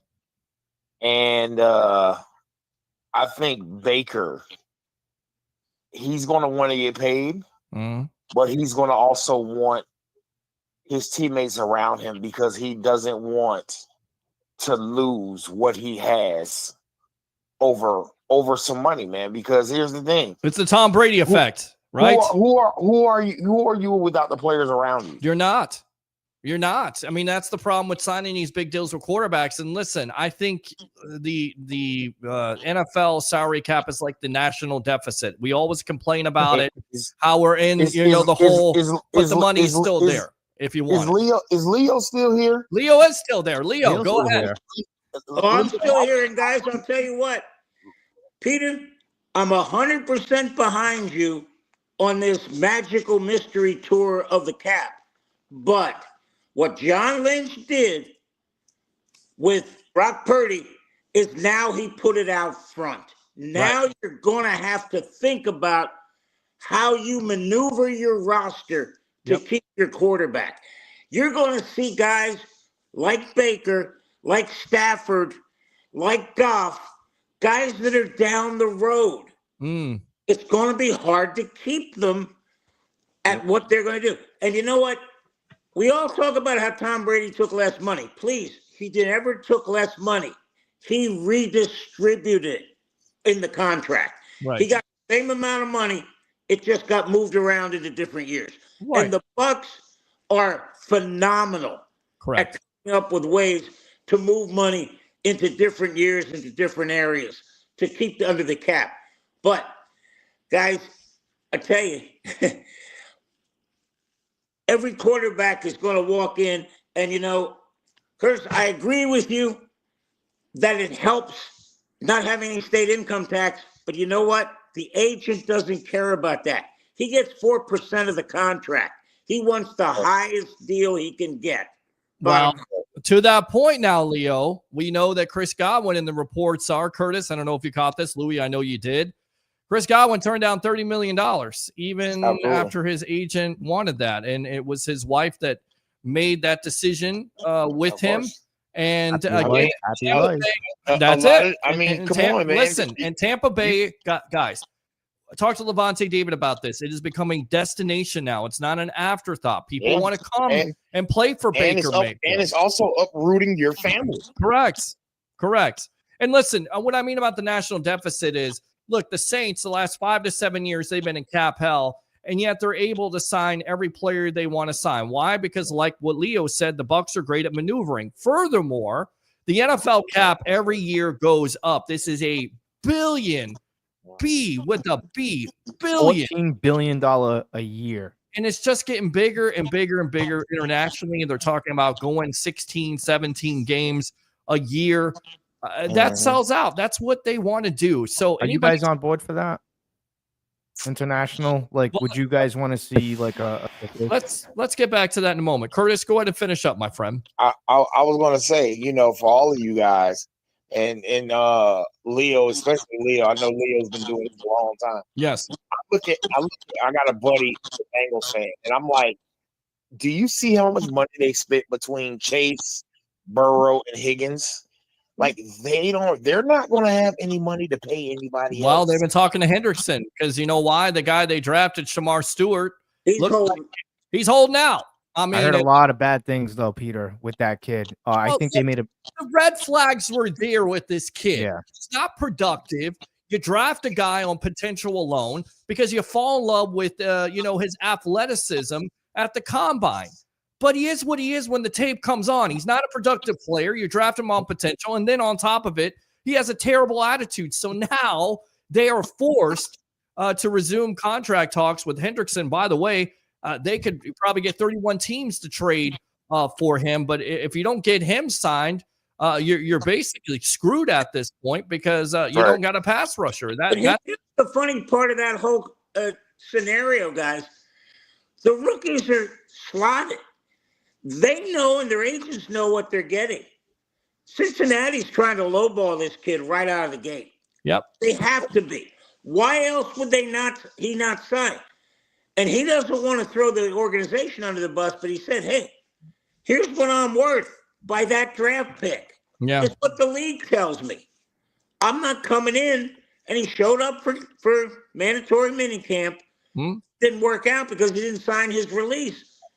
I mean, Cincinnati's trying to lowball him, and Cincinnati's been doing that for years. Well, I mean, listen, that's their ownership. They got hijacked, though. Cincinnati got hijacked by two players, and that was Jamar Chase and T. Higgins. You only needed one of those guys. You didn't need Higgins. You could have let Higgins walk. Let somebody else pay for that nightmare, number one. Number two. Well, here's the thing, though. Yeah. When you have a team that plays in a division like they play, I mean, here's the thing. The Bengals, we know that the Bengals in that division, they're basically, I'm sorry to say this because people might not agree with this. They're basically fighting for second or third place every year because the Ravens and the Steelers are going to be right there every single year. Yeah. Every single year. Yes. Those two teams are going to be right there at the top of the AFC North. And when you have to play for a team that you don't know what the outcome is going to be, you're going to pay. You're going to pay when you're going to pay when you're mediocre. You're going to pay when you're a mediocre team. Well, I mean, at that point, though, Curtis, that comes down to your GM and your front office because you're right. It doesn't take a rocket scientist to realize that what wins championships? Running and defense. Right. You can have a high power offense all you want. That's fine. Absolutely. The greatest show on turf. The at the time, St. Louis Rams went in there red hot, and they got knocked off by a mediocre Patriots team. Well, I shouldn't say mediocre, but back in 2002. You know how many times we've seen high-powered offenses going into Super Bowls, and what happened? Let me remind you of one: the Oakland Raiders going up against the Tampa Bay Buccaneers. They got the block knocked off. How about that 2013 Denver Broncos team against the Seahawks? Yep. What happened? Yep. I mean, it's a boom. Right. Up. Starts out defense. You know what, guys? Cincinnati's a different bird, though. They're sitting there thinking, okay, if I get rid of Higgins or I get rid of Chase, all right, it cuts my offense down exponentially. I'm going to throw all my eggs in the offensive basket, and I'm going to pray to God Joe Burrow lines up every down, and we're going to just try to outscore people. We're going to try to beat them 30-28. Right. We're going to try to be like the Steelers and beat somebody 18-15 with 6 field goals. Okay, I get that. That's the hell they put themselves in. Look around the league, and you're seeing teams that are just going, okay, we're going to go all in at this end and not all in. The Dallas Cowboys, perfect example. They're going all in on offense. Micah Parsons may get traded. Yep. Just because they may be able to come up with 2 guys that can find his production. So again, I agree with Louis. I will take this to my grave. Offense sells tickets, defense wins championships. But there's times you just got to look at this as an organization, as a franchise, and say, okay, we're not as good as this, and this on defense. We just got to outscore them. Well, you got to outscore them. And I'm sorry, Leo, I didn't mean to interrupt you, but Joe Burrow basically forces your hand because Joe Burrow signs this big-time deal. And listen, nobody put a gun to the Bengals ownership and said, listen, you got to sign Joe Burrow to this amount of money. These owners and these general managers decide to sign these crazy contracts and want to cry poor and like they're little sisters of the poor. They after that, you got to sign T. Higgins. You got to sign, the other receiver there. Well, would you have signed T. Higgins though if you were a GM, Peter? Let's play GM real quickly because Sure. I think that's a piss poor run franchise, and they're gonna waste Joe Burrow's years. Would you have signed T. Higgins? If you have nothing to back him up and you're not going to draft a wide receiver, which Cincinnati didn't do, then yeah, you got to sign him. And then on top of it, you got to make your quarterback happy. You've got to structure these deals, if you will. And the problem is, this is what Leo talked about with quarterbacks. This is why it's so fundamentally important to when they're on their rookie contract that you've got to do everything you got to build around them. And if you don't build around them, San Francisco did that with Purdy for a long time. Right. And now you look and see they're somewhat in a rebuild at this point because they didn't do enough. They had injuries that hurt them. So in my opinion, yes. I'm sorry to cut you off, but in my opinion, I would have let T. Higgins walk. I get it. I would have franchise tagged him. But you got to get some type of value. You got to get some type of value. You got to learn how to play this game. That is because the NFL is a ruthless business. There is no loyalty, unfortunately. They caved to Joe Burrow. Yeah, Joe Burrow wanted it done, and he's their franchise quarterback. And what I want to use it as an example is this is what I want to tell people. You look at the job that Jason Light is doing. Thank you. How can you not appreciate the job that this man is doing? Well, how about the best GM in the league? To me, what he's been able to do, and then convincing players to somewhat. Baker Mayfield. You look at that contract compared to Kirk Cousins. That's a bargain. You look at Mike Evans. He could have got more money somewhere else. I don't care what anybody says, how old he is. Kansas City would have paid top dollar to get him as a number one wide receiver. Houston, his hometown, the Texans. That's where I predicted. I said he was going to Houston. Yes, and he took less money. Chris Godwin took less money. This is a culture that Jason Light and the administration have built, and this is also the reason why Tom Brady's ranked so high, because it is the Tom Brady effect you hear Mike Evans talk about. No, it's not, Peter. Oh, it's not come on now. Mike Evans is talked about. That team won the Super Bowl by holding Kansas City to 9 points. I could have quarterbacked and won that game. But listen, Leo. Let's be realistic. Well, let's be realistic. It took 14 games before Brady got it. But the point was what? 7-7 when they had their bye week. They were 7-5 at the time. No, they were worse than that.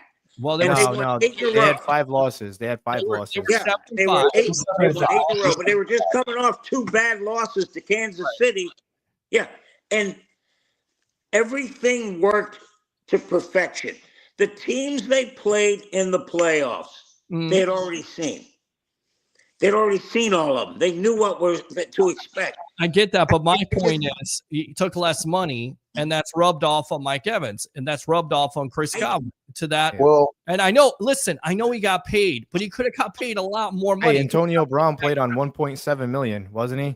That's what I'm saying. Like that doesn't happen, and that is an effect. Of 1.7 or 1.8 million, I believe. Right. That's an effect of Tom Brady. Whether he's with this team or not, that will never go. Peter, I will say this. Yes. I know what you're saying, but I'm going to say this too. None of that would have been happening if the ownership and the GM wasn't dedicated to winning. Of course. Well, they had to do something. They had to. Curtis, appreciate the call, my friend. All right. Use that second call. Good stuff there by Curtis. All right. We can go round and round this. Now, Leo, listen. I know you didn't like Tom Brady at number 4. What would you have ranked Tom Brady at number 10? 11. Yeah. 11. Why number 11? I don't think he was that big of an effect on the Bucs winning on the field. I mean, the first year they won with him. The second year they won in spite of him. But again, if you're going to put him in the Ring of Honor, Brad Johnson's got to go in before him. He may. I mean, I don't know if he's going to go in before Tom Brady, but I definitely think he'll go in. Because I think you will really perturb, because I want to keep it clean, a lot of former Buccaneers when you put a guy in who just played 3 years. And again, Roy Cummings and Ira Kaufman, we had this conversation. He said, he won a Super Bowl. Yeah. I said, no, he was the quarterback of the team that won the Super Bowl. Well, let's make sure we understand that. That defense won the Super Bowl. Let's also be fair here. He threw 40 touchdowns and a first team offense, 40 touchdowns, could have been the MVP that year, if not for Aaron Rodgers. And then the very next year actually had a better year at an older age. And if you don't have those couple injuries there, we could be talking about back-to-back Super Bowls. Derek Grocer, Leroy Salmon. Listen, you were around there in the 1970s with Leroy. Wow, that's messed up. Hey, don't laugh, because I'll tell you one thing right now. On this new job site that I'm on, it was very boring. So we did some clearing and grubbing. I know this is very boring to a lot of people out there, but I promise you it gets better. So where I was in Massachusetts, obviously because of like the wars and stuff that happened here, and King Richard and King Philip or whatever, all that stuff. So I started venturing off in the woods, and because there's nothing to do. It's just clearing and grubbing of tree stumps. I stumbled upon old tombstones. I shit you not. Excuse my language. It was tombstones from 1791, the Revolutionary War. Yes. Insane. Leo was on. I don't think. Let me throw a better one to you. The Citadel in South Carolina. Okay. Right. They play at Johnson Haygood Stadium. They decide they're going to build a new stadium. So they're getting ready to tear it down, and they start digging, and they find that the stadium itself is built on top of a Confederate cemetery. Oh, God. Yeah, all construction stopped. Immediately it stopped. Immediately they made this like a shrine. They're never going to leave Johnson Haygood. And again, so many things that people don't realize. When you're adding on to a stadium, you don't build on top of it. You dig down and you put seats in the bottom. When Michigan and Tennessee were expanding their stadiums, you expand it from the bottom, not from the top. And guys, it's 10 o'clock. I'm an old guy. And you know what, guys? I'm going to leave you with this note. And I talked to on the last podcast with Louis. I picked Selman as the #1 Buccaneer only because I had a chance to sit down with Galen Hall. And all you Florida fans know who he is. Yep. He was the offensive line coach at Oklahoma. And we were at Wisconsin, and we ran a wishbone camp, and we had Galen Hall in. He brings out the tape. He said, we have this one guy we haven't been able to block in 3 years. Guess who it was? Leroy Selman. And I'm watching film, and I'm saying, okay, if he doesn't break his leg and decide, okay, I'm done, he may have been one of the top 5 players ever to play a game. Think about it. The Bucs come into existence, and in year 3, they're in the NFC final. That's unheard of.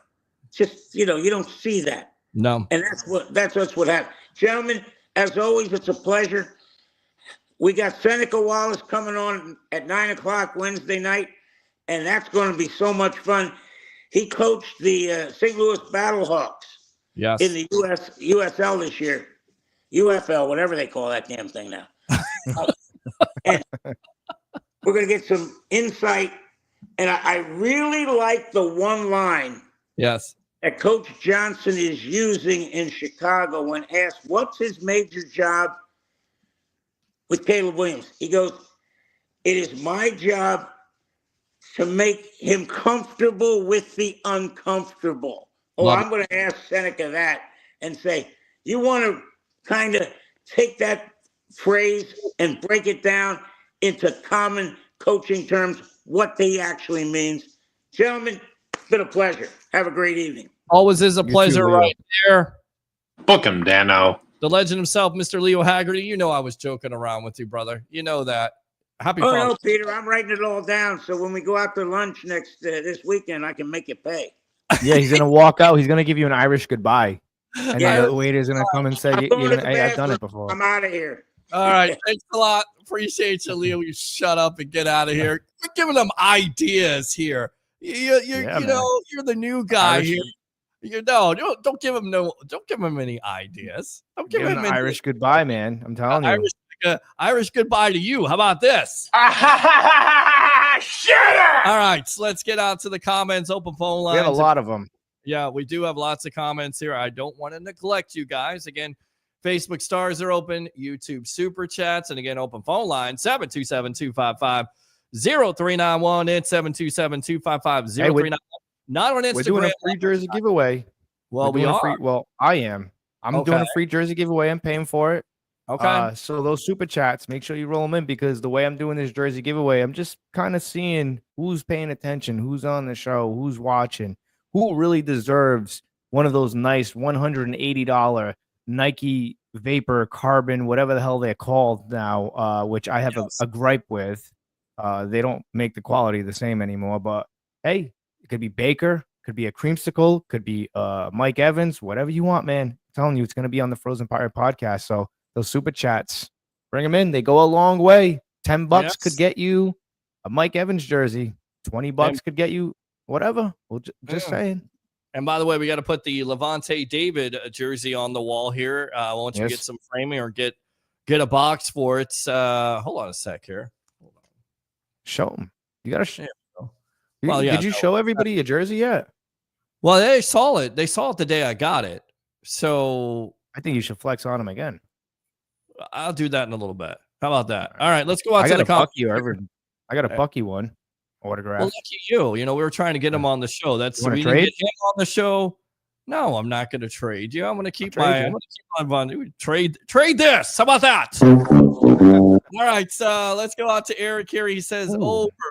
Linda says, love our Bucs. Can't wait for the season to begin. Absolutely. She said, go Bucs. So go Bucs. Wait up, little boy. Wait up. Go Bucs. It's exciting. It is exciting, Todd. Go Bucs. How about them Bucks, baby? Go Bucs. Oh, look at that. How about that? How about that uniform coming back, by the way? Rookie card. You think that uniform comes back? It should. I don't know why it doesn't. I mean, if you're gonna bring back the creamsicle, like Peter, We'll put that up there right now. Would you like to see the orange pants, the white and orange pants come back? I would. The Buccaneers. Now that's a throwback. That's what that gives me vibes of. Artie Nickerson days. It's a new day in Tampa Bay. There you go. That's what they used to say. I got 2 rookie cards. Okay. 2 Warren Sapp rookie cards, and I have a Derek Brooks rookie card floating around here somewhere. I hope he comes down to that expo, because I really would like to get that autograph. That would mean a lot to me. Who, Sapp? No, Derek Brooks. I have a Derek Brooks rookie card as well. It's around here somewhere. Love to get Derek Brooks. By the way, if you guys didn't know, and I don't have the exact number, but let me just go full screen on this. We'll get back to the comments in just a moment. They have invited us back to that. Jamie, DJ UPS, all of those guys have invited Guy, who runs it. They've invited us back in December because a grand total of over 10,000 views on Facebook for that entire over 10,000 views. So they've invited us back. I hear a rumor that Tony Dungy may be there. May have some other superstars, maybe Rondé Barber. We'll see. I'm going to ask him the tough questions. Well, we'll be out there. We'll be interviewing. I'll definitely, yes, and you will be there live. So we'll have a third mic for you to get. All right. So because I'd like to ask Tony Dungy, what was his thought process seeing Gruden win with his team? I don't know about that one. Well, maybe I know. I know people. I got a lot of good questions. There's just some. I've interviewed Tony before a couple times. He's a really good interview, by the way. Really good interview. You know what? We're just gonna let that one. I mean, I guess you can ask it. I mean, I don't know. Because I just don't. a lot of people want to go that direction. I know there's a Bucs fan base that believes this is Tony Dungy's defense. Well, you could also say it's John Gruden's offense because of Let's go to the comments. Let's go to the comments and we'll revisit that. All right. Love the Bucs. Thank you, Linda. Appreciate you. As always, Christopher Cole. Is Morrison under contract yet? I thought pretty sure they signed. Yeah, I think they signed all their players. Pretty sure their guys are signed. The only one that's top 10 that's not signed, I believe, is Travis Hunter from the Jacksonville Jaguars. Congratulations to the Jaguars making that trade. They'll eventually get him signed, you would think. Let's go out to Abraham, who was with us for the Expo there. Mr. Abraham, welcome to the Evolution. You're on with yours truly, along with Louie from the Frozen Pirate Podcast. Go. Hey, guys. What's up? What's up with you, man? What's going on, Abraham? So hopefully I'll join you guys December because it was a great experience. You will. There's always a spot on the sports web, my friend. We'll make some time for you, of course. Yeah. So as far as Lavonte, I thought that was a solid interview. I mean, he kept it real, and I mean, it was really great that you got that signed jersey and everything. Right. But I just think that I think this year they should. I hope they win it for Lavonte because he's getting up there. Well, listen, they've already won it for Lavonte. Lavonte even talked about that. The thing that I think you take out of the interview is how excited he is about that linebacking room because a lot of the Bucs fan base is saying we don't know what the linebacker room is. Savasi, right? Savasi Dennis. We heard him talk about him. We also heard him talk about AWalk. Deion Jones is on this team. So when he said that, and I get it, what is he supposed to say? But this is coming from most likely a Hall of Famer. He's going to be a Hall of Fame linebacker. So he is a Hall of Famer. He's a Hall of Fame linebacker. He's a Hall of maybe not first ballot, but you look at his numbers at the end of the day and the impact that he made on this Tampa Bay Buccaneer team. To me, he's a Hall of Famer. Should be a first ballot Hall of Famer. I think he's a first ballot all the way. We talked about this, Peter. And all the plays that he's had. But the problem is with the Hall of Fame voting is there's players ahead of him. And then he was a part of a lot of losing ball clubs. So he may have to wait a little bit like Rondé Barber, like John Lynch, whether it's fair or not. That's how sometimes it goes with the Hall of Fame. But with that being said, what he had to say about that linebacker room gave me hope. And I think that's where I'm looking for, what's going to happen with Savasi Dennis. Does Savasi Dennis transform that defense when it comes to the middle of the field? Can he be that coverage linebacker? Can he be the guy that goes from side to side with the athleticism? Easy for me to say. Can he do that? Can he provide that? Because in the small sample size that we saw of him last year, the defense was different. When he wasn't on the field, we'll see, how it goes. But that's my biggest key or my biggest question for this Bucs defense. I just hope because they're Pittsburgh guys. I hope the two Pittsburgh guys stay healthy. They don't get hurt. Well, that'd be Chancey and of course, you're exactly right. Savasi Dennis, yes. Yeah, so I just want to see if they can just try to have some rotation in out at times just so that they don't wear these guys out because I don't want to see these guys hurt. I mean, as much as I love Todd Bowles, he should have pulled Godwin out of that Ravens game because I just felt there was no need for him to be in the game. Well, should he? Because you let's kind of revisit that because I've seen a lot of people talk about this. There was a little bit of a chance. Like you don't want to be.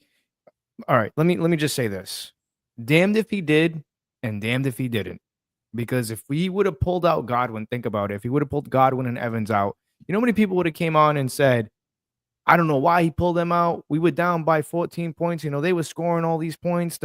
You get what I'm saying? Right. It's people are so crucial of Todd Bowles. Well, they're critical. They're critical. Critical. Sorry, he's the wrong word there. Okay. They're so critical of Todd Bowles. The guy could drop his clipboard the wrong way, or he could tie his shoes the wrong way. There's people out there that just don't like him. So I think that game. Yeah.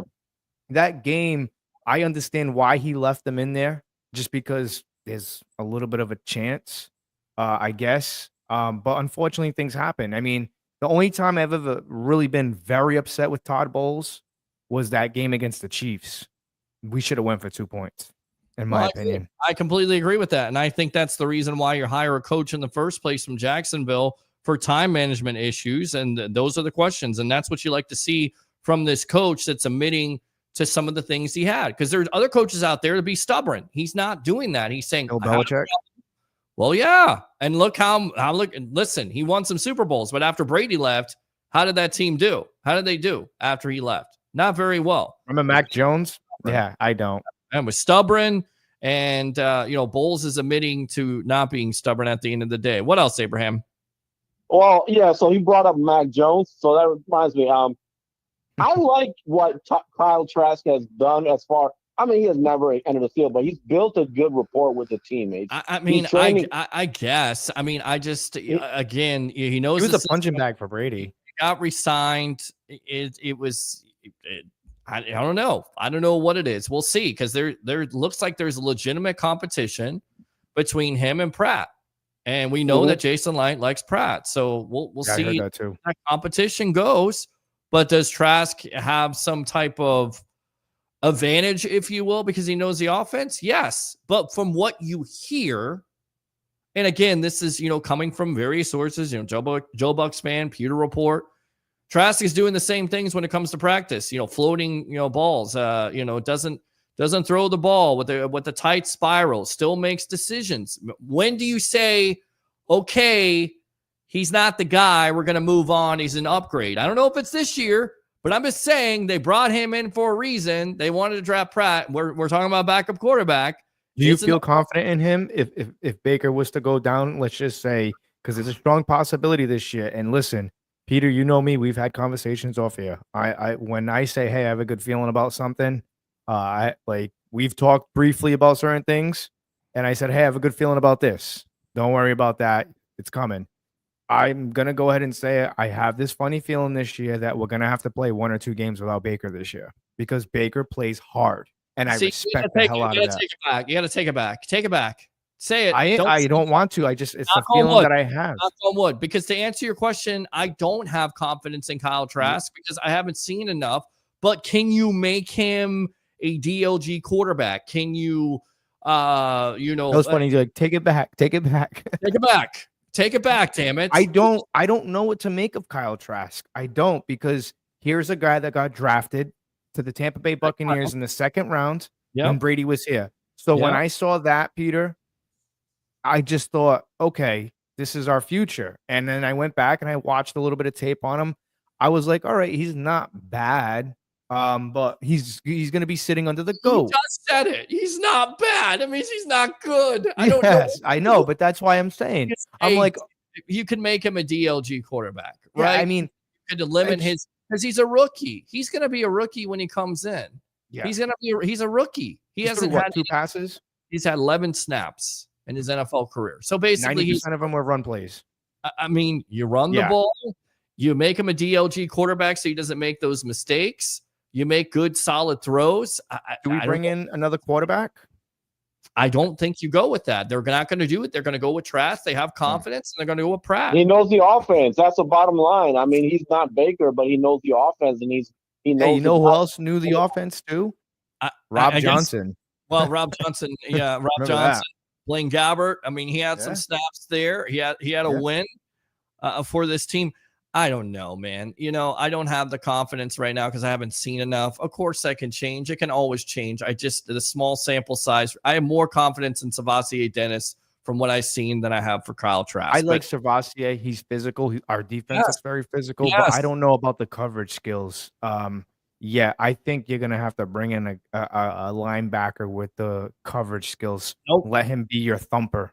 Nope. You think so? He's gonna be the guy. He's gonna be the guy. Mark it down. Bank it. I know he is. I've been calling it. I called him before I was on the Sports Web. I called him on my podcast. I said I'd rather see Savassier Dennis than Devin White in there. And there was a time where people ridiculed Savassier because he supposedly threw Devin White. I don't know if you guys remember this game, but it was against the New Orleans Saints. There was a blown coverage.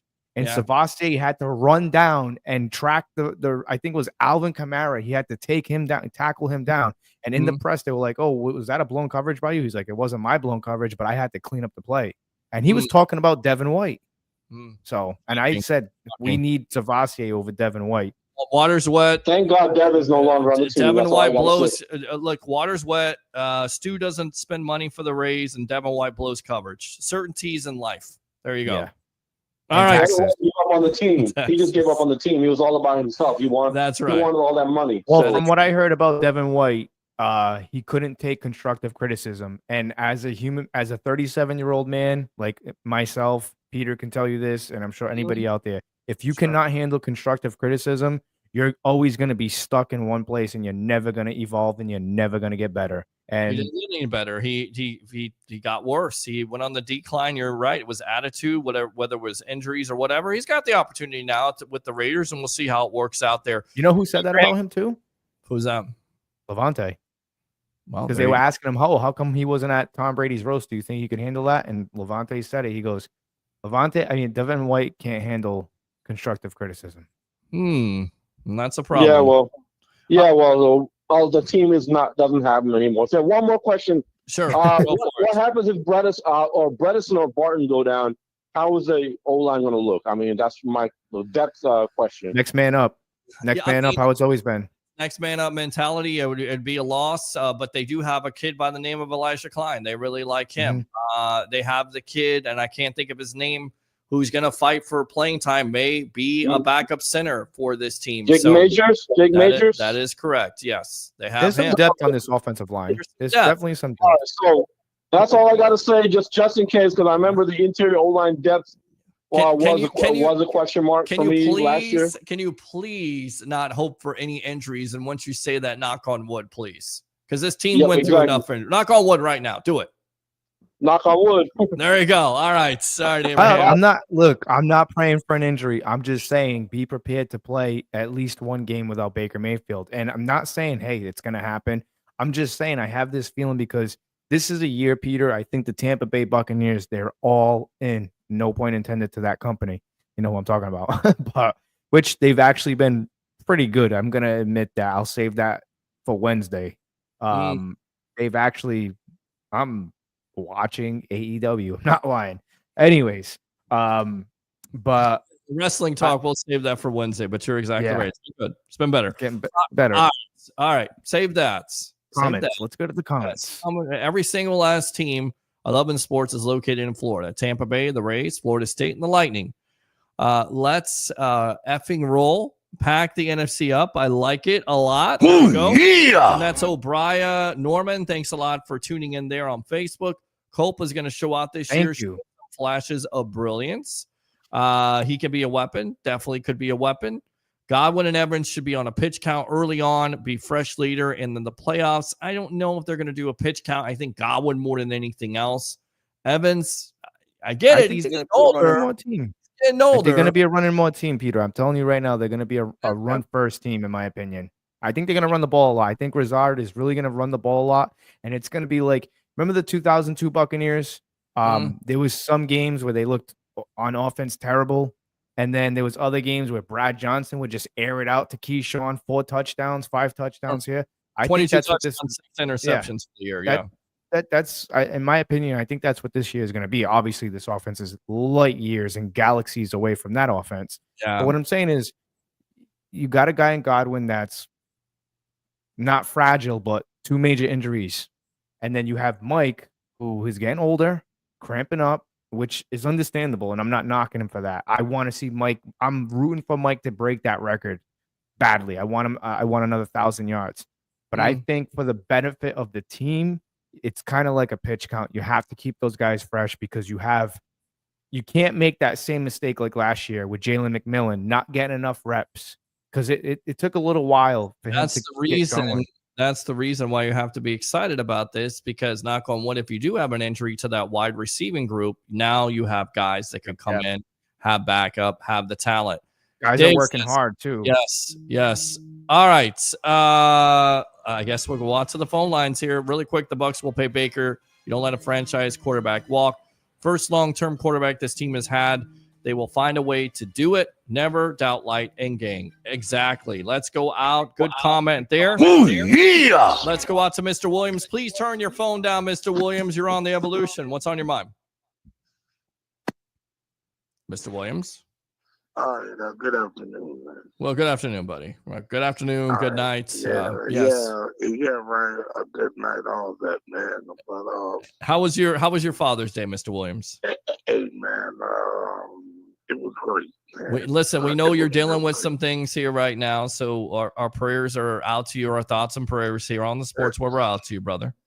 Hey, man, I appreciate it, man. Yes. I appreciate it. With my best friend at. Harry, he's gone for the night. He's out for the night, my friend. You missed him. You got to call in earlier. We come in at 8 o'clock, by the way. Did you know that? We changed our time for you. Oh, no, right. Man, I didn't know. We're 8 o'clock, man. We're 8 o'clock, man. 9 o'clock, yeah. We want to keep you up all night long. But you're going to try to get out of here tonight and try to get out of here before 11. Yeah. Yeah, man. But, all right. I just want to say, man, I just came. Wait until my guys get on the field. And I also, like what Mike said in one of his interviews, right, a couple of days ago, like, he was like, "This is one of the best wide receiving corps." That's Mike Evans saying that, and that's what the question of the night. For Bucs fans, do you think this could be the best wide receiving core that the Bucs have ever had? And that includes the Super Bowl team there with Evans, Godwin, and Antonio Brown. I guess you put Tyler Johnson in it there if you want to. He made a big catch. It wasn't Scotty Miller. Scotty does know. Scotty had some major catches. Forgot about him. And then you go back to 2002. Who could forget Keyshawn Johnson, Keenan McCardell, and Joe Giravicious? Pretty good. Keenan McCardell, hands down. Yeah, pretty good. Pretty good. So what do you think? Yeah, man. Like I say, we got a long run this season. From what I was looking at from the schedule. We got a long run this season, and we just gonna hope we can keep everybody healthy and everything. Yes. Because us keeping guys healthy have been a little bit of our downfall. Agree. On the offensive side of the ball. Yep. And now.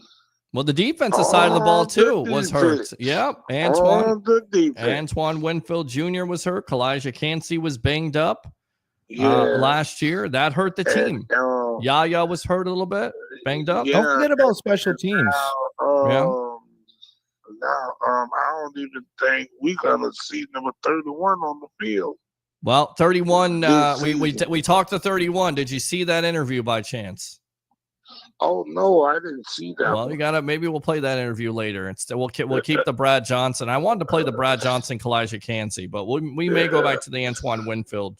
Yeah, and then also. We're gonna see, can we put more pressure on these quarterbacks this year? Well, let me ask you, Mr. Williams, do you think that Hassan Reddick has over 10 sacks this year or under 10 sacks this year? I want to say over 10. Okay, see, that's where I'm going. Some people go under because of the other guys. But he's done it. I want to say over. Okay. And Shaq gonna have a bust out season. Who? Shaquille Barrett gonna have another. He's not on the team. Not on the team. Not on the team, Mr. Williams. What, they cut him? Well, he's not on the team anymore. They didn't cut him. They just never re-upped his contract. So he joined the team. And you got Kalijah Cansey now. You can't. Our guy Cansey here said that he'll lead the league in sacks.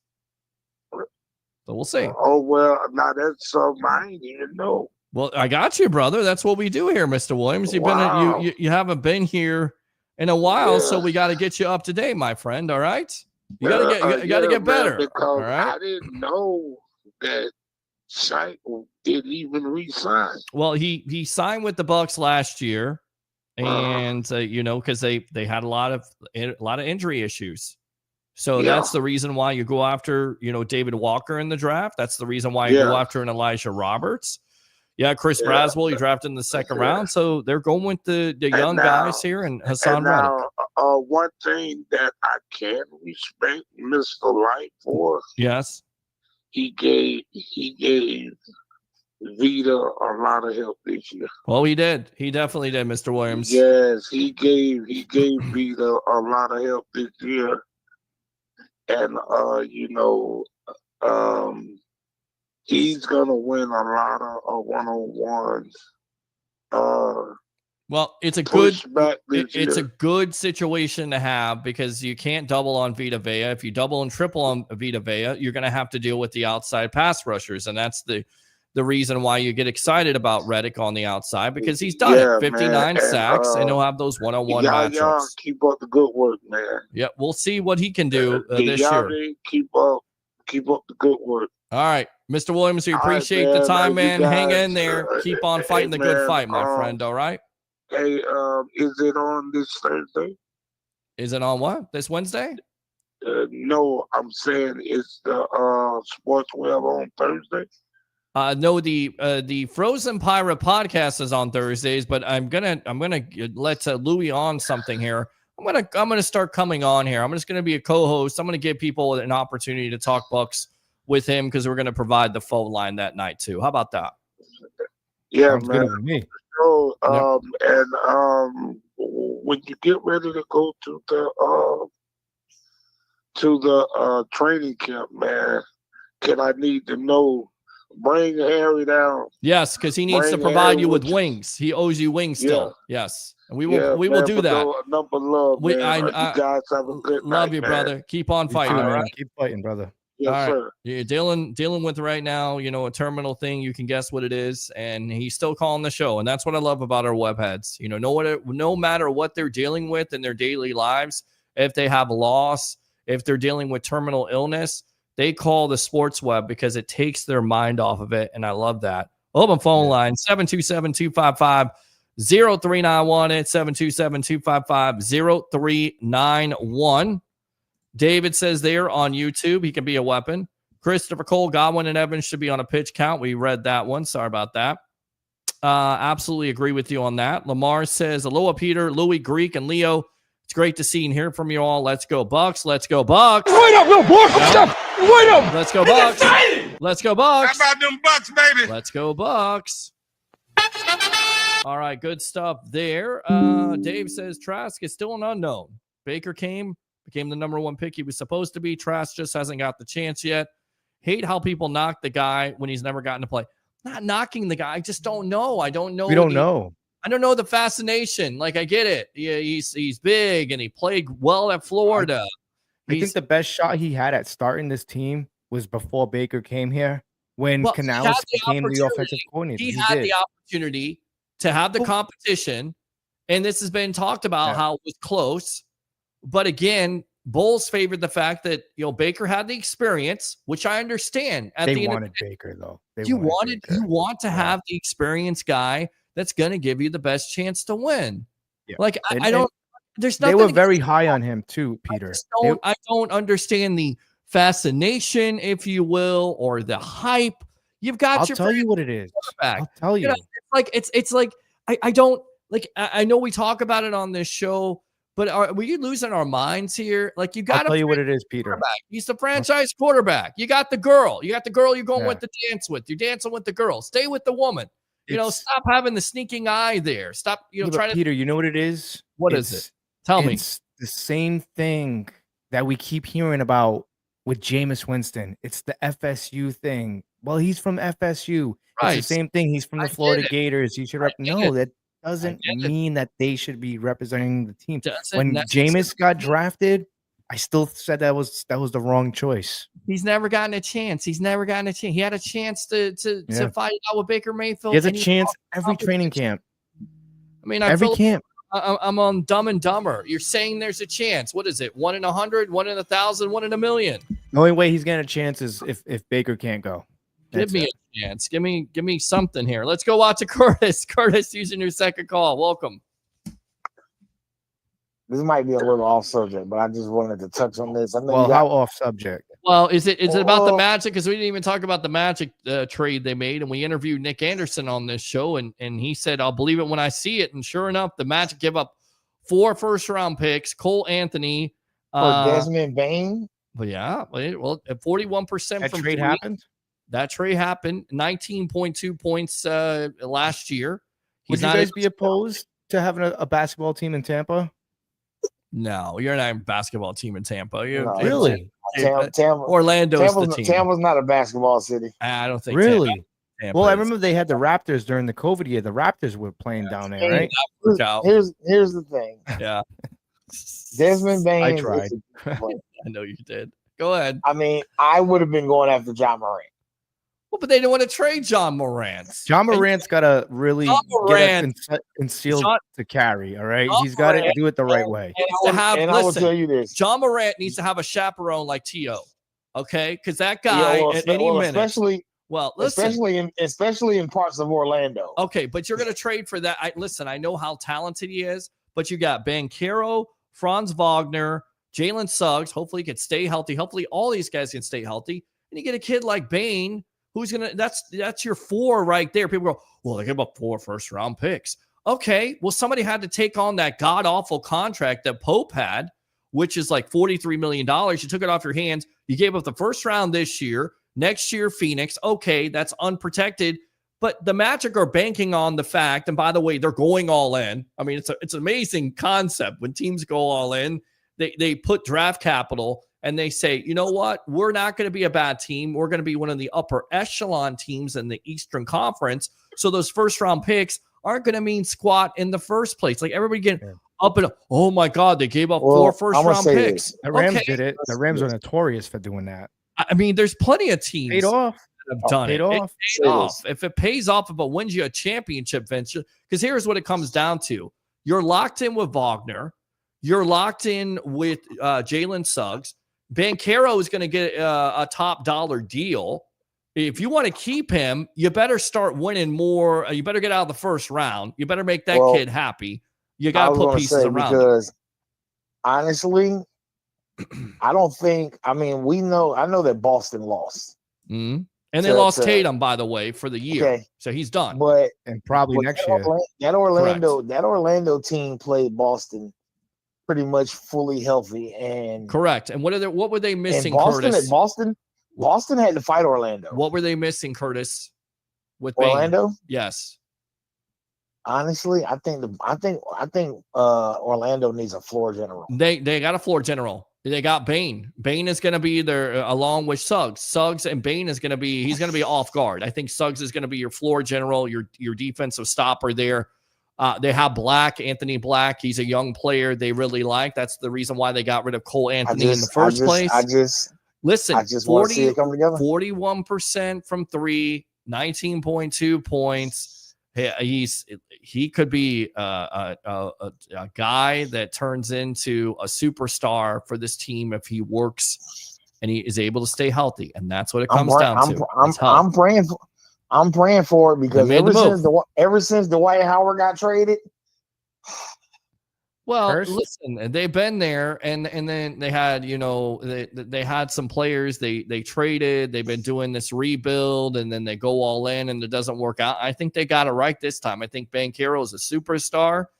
And you gotta provide players around it. I think Wagner is a superstar. He played better. I think Suggs is better than a role player. He's better than the role player, but he's got to stay healthy. He's got to stay under control. But defensively, offensively, I think the sky's the limit for this. But they're so young. You got to, and that's the thing that works with Bain. Bain's like 26 years old. It works. Yeah. It makes lots of sense from the Magic standpoint. I knew you were going to talk about the Magic. I read your mind. What else?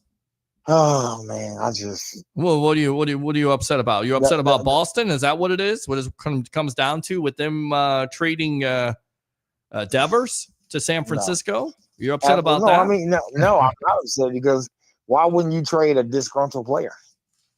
Well, I think again that's very true, but there was no working this out. I mean, you finally And I'm not a Red Sox fan, but I live with one, right? So I kind of know the ins and outs, and you got to pay attention. There's no momentum. They got momentum at this point, and you can't work this out to where, and you get prospects in the deal. Like, what did you get from the Giants that makes you a contender now? No, nothing at all. Nothing at all. Nothing at all. That's my thing. Like, everybody wants to trade these superstars, and the reason why you trade the superstars is to get the money off the books. Okay, what are you going to do with that money? You're going to spend money at the trade deadline? Most likely Boston may do that. Are you going to trade some of these guys?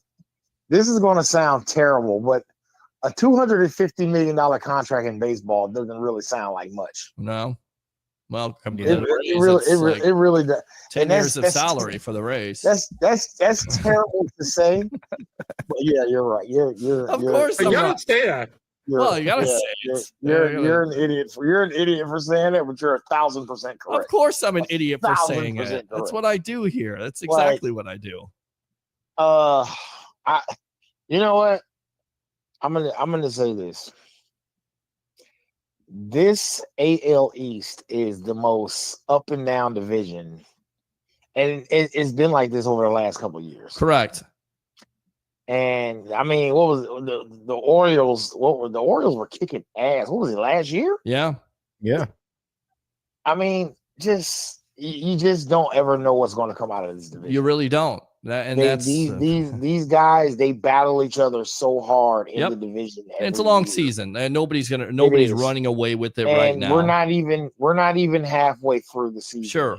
Sure. It was just a shocking trade. We don't know what's going to happen, right? When it's going to happen and how it's going to happen. Yeah. What I will say is this.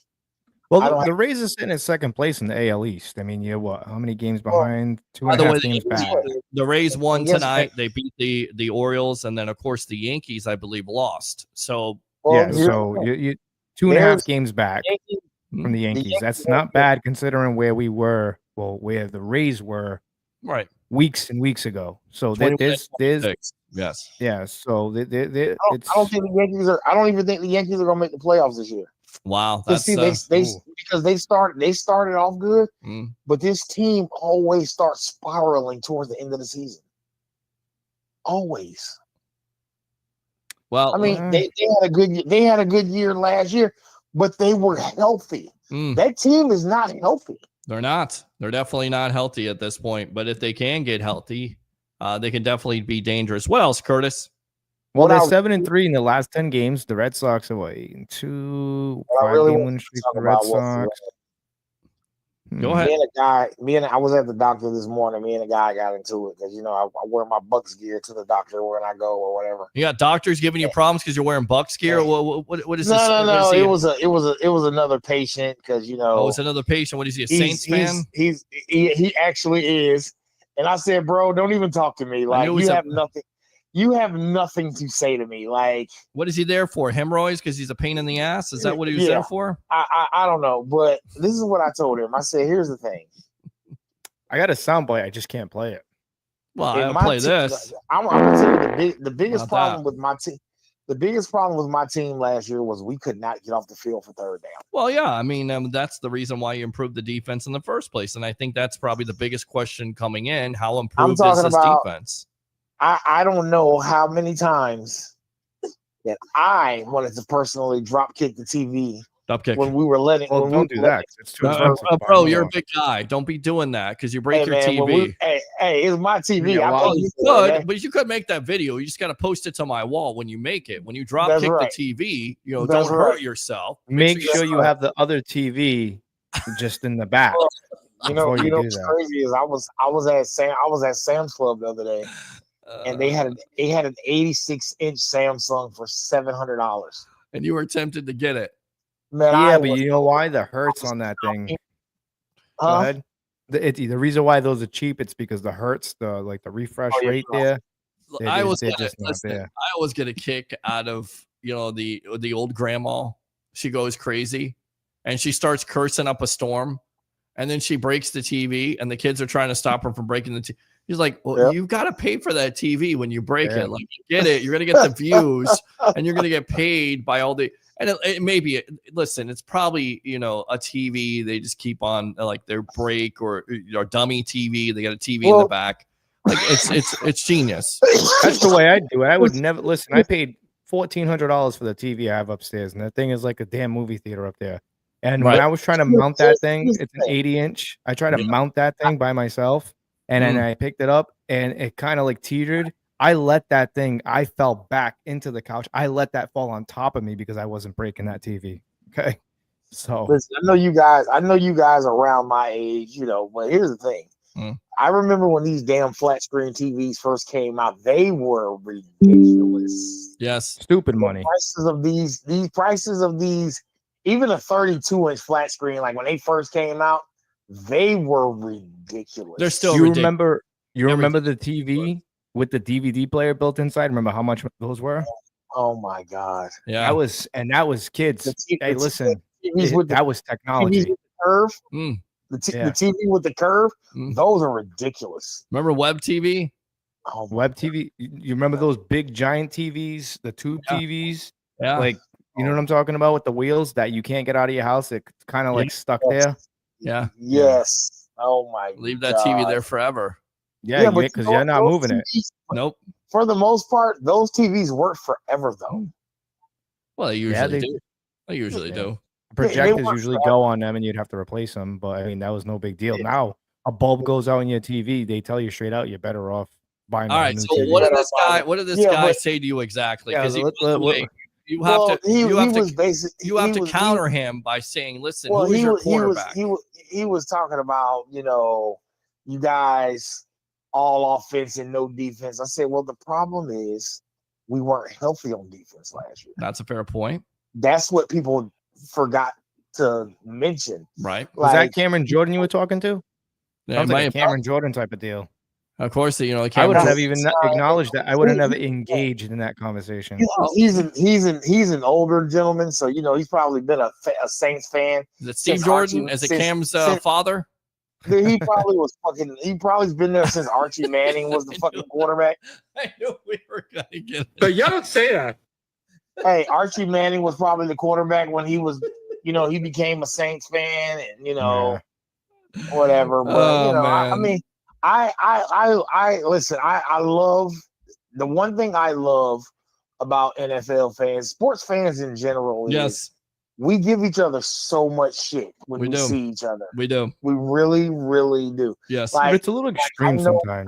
I know Peter is a huge Florida State fan. Okay? Yes. I know that. Yes. And you know what? I heard y'all talking about Kyle Trask. The never-ending conversation. I don't know what's more never-ending. The never-ending conversation. I feel like we should make a never-ending movie, and the recast would be Jameis Winston if he can not throw turnovers. Would he have won the Super Bowl in 2020 besides Tom? There's nobody else winning a Super Bowl, by the way, for this team besides Tom Brady. Come on.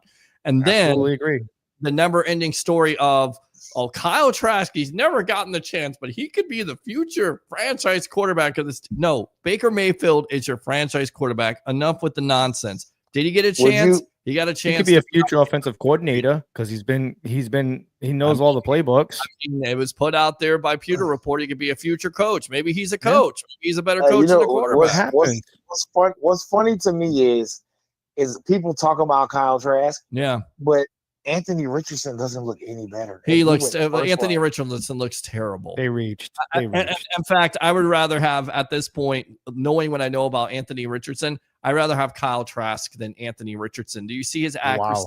Wow. See how terrible he is? Exactly. I mean, again, everybody thinks I hate Kyle Trask because he's from Florida. I don't. I just know what you got here. Do I know what he's gonna? I don't know what he's gonna be.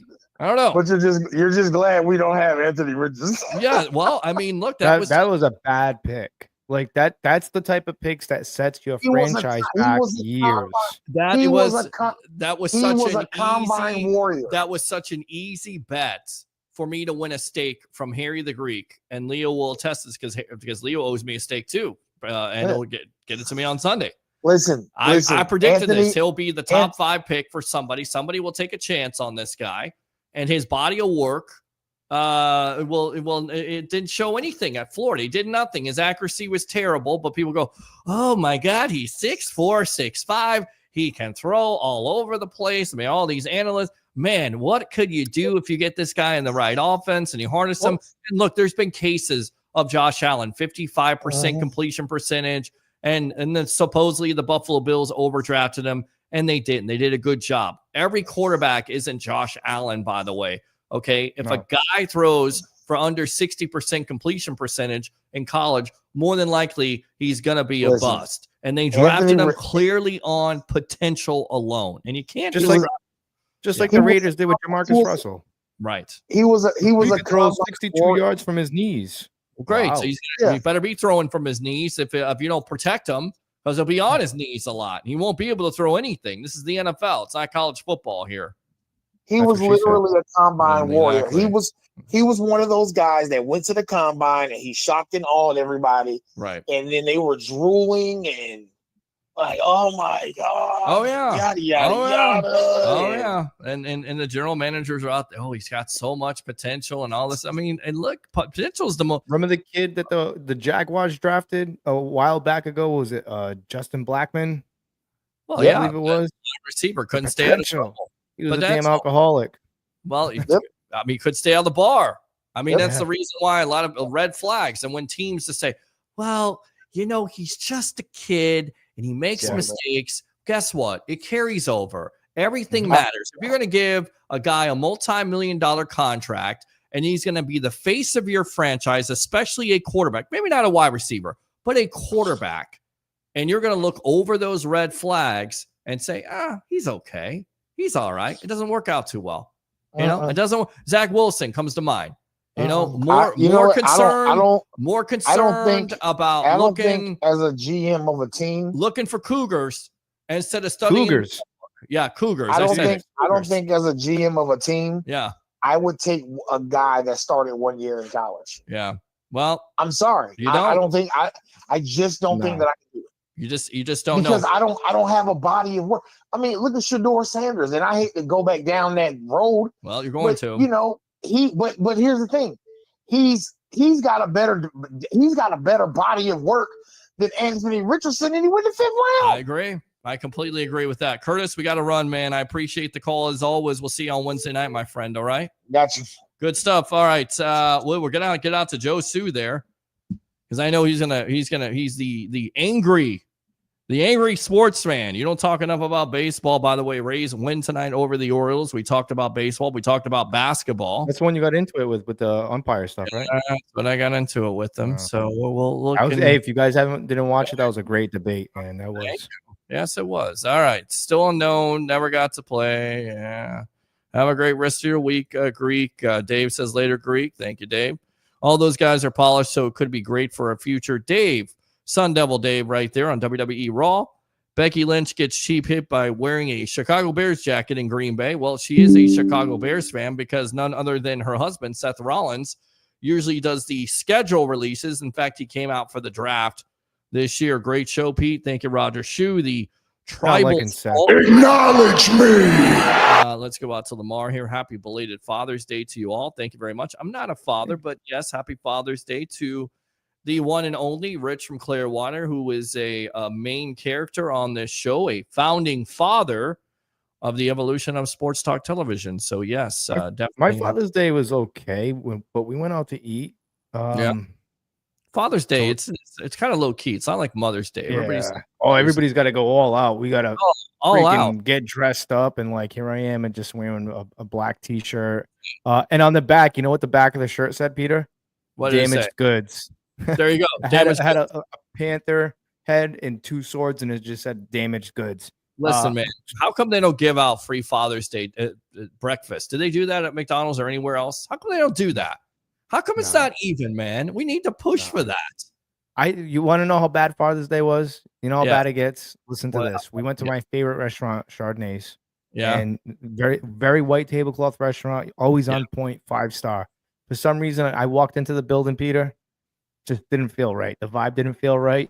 My girlfriend's like, hey, what do you want? I said, let's get an appetizer. I wanted the Brussels sprouts, but then I was like, you know what? Let's get the buffalo chicken nacho. She's like, no, I don't feel like having that. I said, you know what? Yeah, let's get the meatballs. It was supposed to be ground chicken meatballs. Listen, with mozzarella inside. That sounded delicious. Right. Sounds great. Yeah. Came out nicely garnished. Mind you, this 5-star restaurant, one of my favorites. I actually took her out to eat on our first date there. Okay. And I took a bite. Guess what happened? Go ahead. Guess what happened? What happened? Raw. It was effing raw in the middle. Forget it. Get out. Hey, I took a bite out of it. I chewed it, swallowed it, and then I didn't realize. And then I was like, that tasted a little off. And then First, Aubrey looked at it. You started out wrong there because you went with Brussels sprouts. Okay, I'm not going out. No. I'm not eating Brussels sprouts. Well, no. The way, listen to me. The way they make these Brussels sprouts, the way I make them is I like to deep fry them, and then I glaze them in honey. No, you glaze them in honey. You put a little bit of balsamic in there. You can't knock it until you try it. I swear to God, dude. I'll go down when I go down there for the expo. I'm gonna shove one right in your mouth. That's you're gonna be like, oh, where's the lunch? Where's the lunch? You're not doing nothing like that at all because the last you're gonna say, where's the lunch? Where's the lunch? And I'm gonna open it up and I'm gonna put some a little glaze of honey, and I'm like, that's lunch. Okay, listen.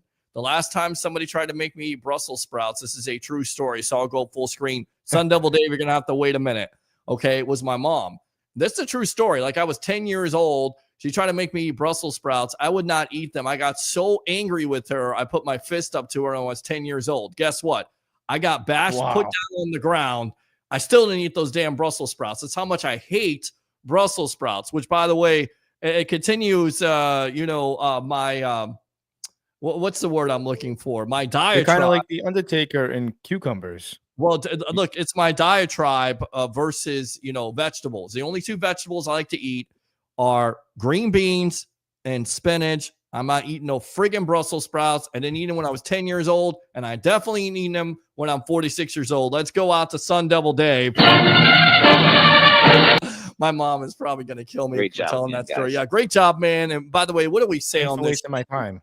When you come on, what do we say? Goodbye forever. Thank you for wasting my time, guys. Oh, okay, there you go. Exactly. All right, Sun Devil Dave, go ahead. Amazing show. Thank you. I appreciate it. I love what you guys are talking about. I needed to speak a little bit about. I love Leo, but was he smoking rock or something tonight? About he comes out and goes, Tom Brady. I could have quarterbacked that team. Okay, that's a great. By the way, we love Leo on this show. That's a great impression. That is a great impression of Leo. Can you do that again? Do that again. Offense. Do it again. Do the Leo impression. Let me hear that Leo impression, man. Hear it, man. I can't. I got a quarterback at Tampa Bay Bucs. I'm gonna Peter out there, wide receiver, Louis running back. We could have won 12, 15 games. What was he, 7-7? I'm like, no, he lost 5 games. I love you, Leo. Listen, I get it. Yes. Look, I'm tired of all this backlash about, Brady didn't do much. I mean, he had a great season. Yes. It wasn't like I was probably top 5, top 7 as far as his stats. He did break the Bucs single season record for touchdowns scored. He has all the records in history. And by the way, she is watching right now. As I told the story, watching the best sports talk show in the Tampa Bay area, the Sports Web. Go Bucs. God bless you, Mom. She says, hold on. She says, go Bucs. Wait up, little boy. Wait up. She says, go Bucs. She says, go Bucs. How about them Bucs, baby? She says, go Bucs. But listen, she's going to say something different if she heard that story, because I know how this goes. I told a story about her not getting gravy for Thanksgiving, and she never let me hear the end of it. So when I told that Brussels sprout story, and she remembers it so well, she's going to hate me for it. But every time I hear Brussels sprouts, I always go back to that time where I decided to step up to my mother when I was 10, and then I got put down and never did that again, ever. But that's how much I hated. That's how much I hated vegetables. All right, Sun Devil Dave, so go back to it. Yes, I was just saying that all this backlash about that. I think their offense. I know they talk about how great the defense is, but the offense I think was still top 5 or top 10. They had the best red zone scoring offense that year. Right. Brady had one of his best seasons. I mean, give the offense a little credit. I mean, yeah, the defense was great, but if they were like 15th, 18th in the league in offense and everything, then Tom Brady had like a so-so season. Right. Whatever, 23 touchdowns. He had 40 touchdowns picks that year. Look, man. Yeah. In a COVID year. In a COVID year in a new offense. Yeah. The Bucs defense was great, but it was because Tom Brady was able to, like I said, he didn't bring some great guys in. with Brown and the other guys. Right. And let's give him credit and stop putting one under the bus. Would saying, do you think okay. we put He this was out just there okay. tonight? TJ Reeves said, and we'll put it out there on YouTube as a question. Do you think number 4 is too high for Tom Brady being an all-time Buccaneer? Yes or no? Number 4 overall? All time. All time. I mean, body of work. Yeah, I think in a way, only because I think he'd be in the top 10, but I don't know if I put him in the top 4 only because it's hard to really put him up in that level because he only had 3 years. I mean, of work here. In the 3 years they had here. I know that. 3 years. Yeah, 2 years. The year 3, I don't know what that was. That was a guy that had Botox, man. Well, that was something weird.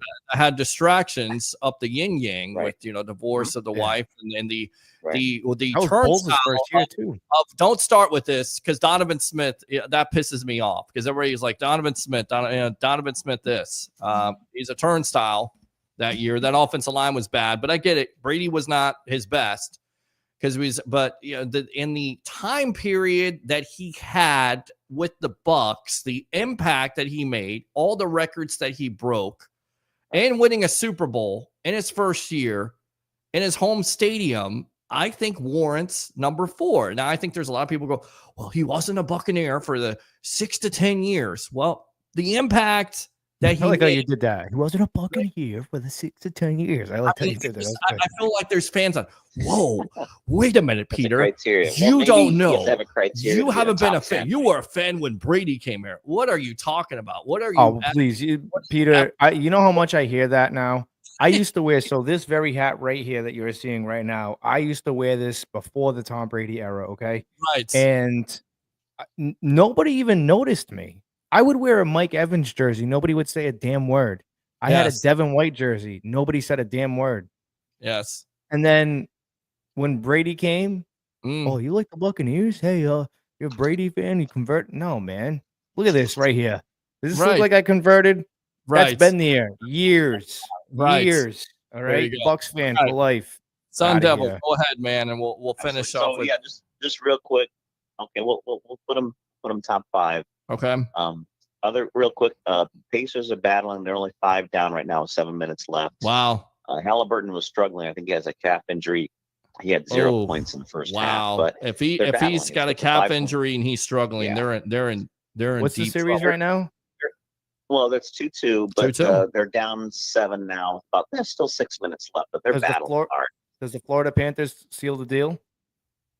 I think the Florida Panthers sealed the deal. I think that series is over. You think so? I really would like to see Connor McDavid get one. No, I just want to see Canada be in misery forever. I know they haven't won since what, 93? Well, as much as I hate it, was Montreal, right? Montreal Canadiens. Yeah, Montreal Canadiens, 93. Yeah. Against what was it? Was it Gretzky in LA? I don't know. Yes, I'd have to look believe that it up. was. Was it? Yeah, I believe it was. Yes. That's a good question. I don't know. I'd have to go back and look. I'm not a hockey aficionado, but I'm pretty sure. So, hey, real quick, UFL Championship defenders won. I think it was 58-34. Yes. What did you? Because we're gonna have Seneca Wallace, by the way, on Wednesday night. Hopefully. Oh, good. So we get an update on. We get UFL questions from you, buddy. Yeah. Yes. 3 hours of UFL. Absolutely, we love that. And we love the UFL. Finally, well, then you got this taken off the. I guess Louis disappeared, so I don't know what happened. All right. That's okay. Well, I can do co-host, but anyways, real quick, we have to, me, you, Roger, and Tampa Bay Rays. Let's pick a night. We got to go see the Rays. Yes, we definitely got to go. We got to go see the Rays. What are you doing there? All right. Yeah. Oh, the Rays back. Whacking out over here, yes, man. I don't know what nuts at this point. All right. We got Rays going to. We got Rays maybe going to World Series this year. We'll see. We'll see. We'll see. I think they got an opportunity. Listen, too early to talk about that. I think they got an opportunity. What is the deal with baseball fans? Like everybody, like, do you know how long the season is? It's like an eternity. It's like an NBA game in the last 1 to 2, or like the last 1 minute. It's an well, eternity. let me ask you this: do you think the MLB would be a little bit more exciting if they cut the season down? Like, let's just say they minus 20 games. No. Don't do that. I mean, they could. I mean, I think they've cut done a lot of enough. great They've done job. enough with changing the rules of baseball. Baseball is baseball. It's not football. It's not hockey. Enough with the nonsense. Enough with the changing the rules and all this other nonsense. Stop it. I did the Mecca Sunday. I went to Chicago this weekend, so I got to go to Wrigley. How was that for you? Is that good? Never been to Wrigley before. I got to go. I got to live a little. I sent you the video. Okay. But the great thing about it was a low-scoring game. It started at 120. Right. And at 3:20, it was already in the ninth inning. It was barely 2 hours. You know, it was a 2-2 game. But I mean, the game, it's just flying. It's flying. And I'm like, wow. I mean, it's just. And to me, 2 hours, that's good for a 9-inning game. Well, you know, your pitcher's not grabbing his crotch hours. for 30 or 40 times in the inning to waste time, or just the pitcher's not grabbing his crotch. Just to adjust his my favorite chunk. was, remember Armando Reynoso, the Oh, yeah. rain delay. Remember Reynoso? Well, I'll Reynoso, send and you a then how YouTube about video on Reynoso. former Ray, Double Ray, I believe, Steve Traxel, who would take all day long. He was a former Cub too. He was a former Cub. He Yes. gave up. I think he was the one who gave up the He time was homer to McGuire. right? Yeah, to McGuire. Yeah, 62. But yeah, Reynoso was great because he would look at third, then he'd look at first, then he'd look back at third. Like, what are you doing? Like, what are you doing at Reynoso this was point? brutal. He He was up there like 15 seconds, 20 seconds between pitches. It was hilarious. It was hilarious. But anyways, all right. I like the speed of it. But anyways, you guys have a great night. Well, I want to talk to Seneca on Wednesday. All right. What do we say Go to ahead. end off the night, man? This is your thing. Go ahead. Go for it. Thank you for wasting my time and goodbye forever. There you go. Go There it Devils. is. Sun Devil Dave right there. That's how you do it. All right. I'm gonna start saying that at work. Alex, call in Joe Sway, the angry sportsman who wants to continue to talk about other things than football. His crusade. Yankees aren't anxious against the Angels. I better stop. I'm going to offend somebody. Jason Line, his staff and front office is going to do everything to help every player to get what they need to help this whole organization. That's one big family. It is. They've shown that. Yeah. Thank you, Mr. Leo. I've been saying that for the last few years, and everybody said I'm stupid. I'm crazy. I don't know what I'm talking about. I think, Dave, you're talking about Brady. Leo, the Bucs wouldn't have won with Jameis in 2020. Brady was the missing piece. Yes, he was. You were right, Leo. Tom Brady, way overrated in 2020. Threw for 4,600 yards, 40 touchdowns, setting a Buccaneers single season record. Good stuff, Dave. They scored on 42 of 61 trips inside the red zone. Tampa Bay finished the regular season first and red zone scoring percentage at 95.1. Amazing. Louis with the Cards. That's my thing. Let's go. Let's go. Absolutely. Otani is on the mound tonight, says Christopher Cole. I agree. We should have went 2 points against Kansas City. David says, because Todd Bowles keeps making stupid mistakes during the game. Everybody keeps giving him a pass. He did the same stuff in New York that he's doing here. The guy hasn't learned. Oh, New York was way different. All right. We're New going to York go was out. different. We're going to go out to the angry sports fan here. That's your new name, Joe Sway. Welcome to the Evolution. As we are going to switch gears from, I don't know what you want to talk about. The Rays won tonight, but you don't want to talk Rays. Wait a minute. I'm what? You call me what now? You're the angry sports fan. Why am I the angry sports fan? Because you're the guy that's always like, we could talk more than football on this show. And we continue to tell you, we talk Bucs on this show. By the way, I do believe Tom Brady should be the fourth greatest Buccaneer ever. Oh, well, why is I do that? agree with Go that. and chime in on that.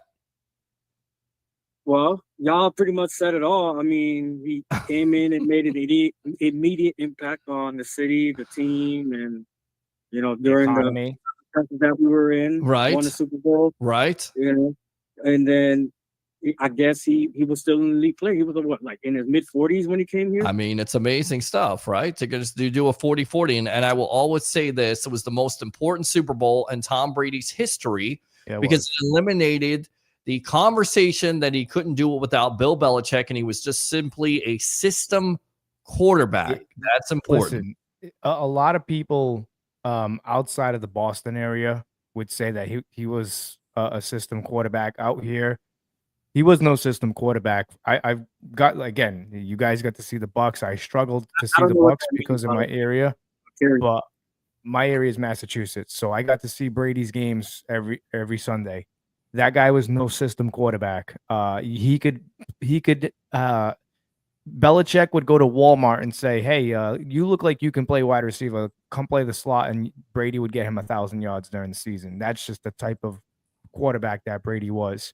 That Super Bowl that Brady won with the Buccaneers, because I've been here when Brady first came to the Buccaneers. I heard from everybody out here, you guys will never win a Super Bowl. Brady's washed. That's it. It's all Belichick. Brady's washed. We heard it. I heard it so much. The first hour he was a Buccaneer, Peter. My phone rang. You guys are not winning the Super Bowl. He's washed. We did. Crazy. We did a 40, 3-hour 44 show, years old.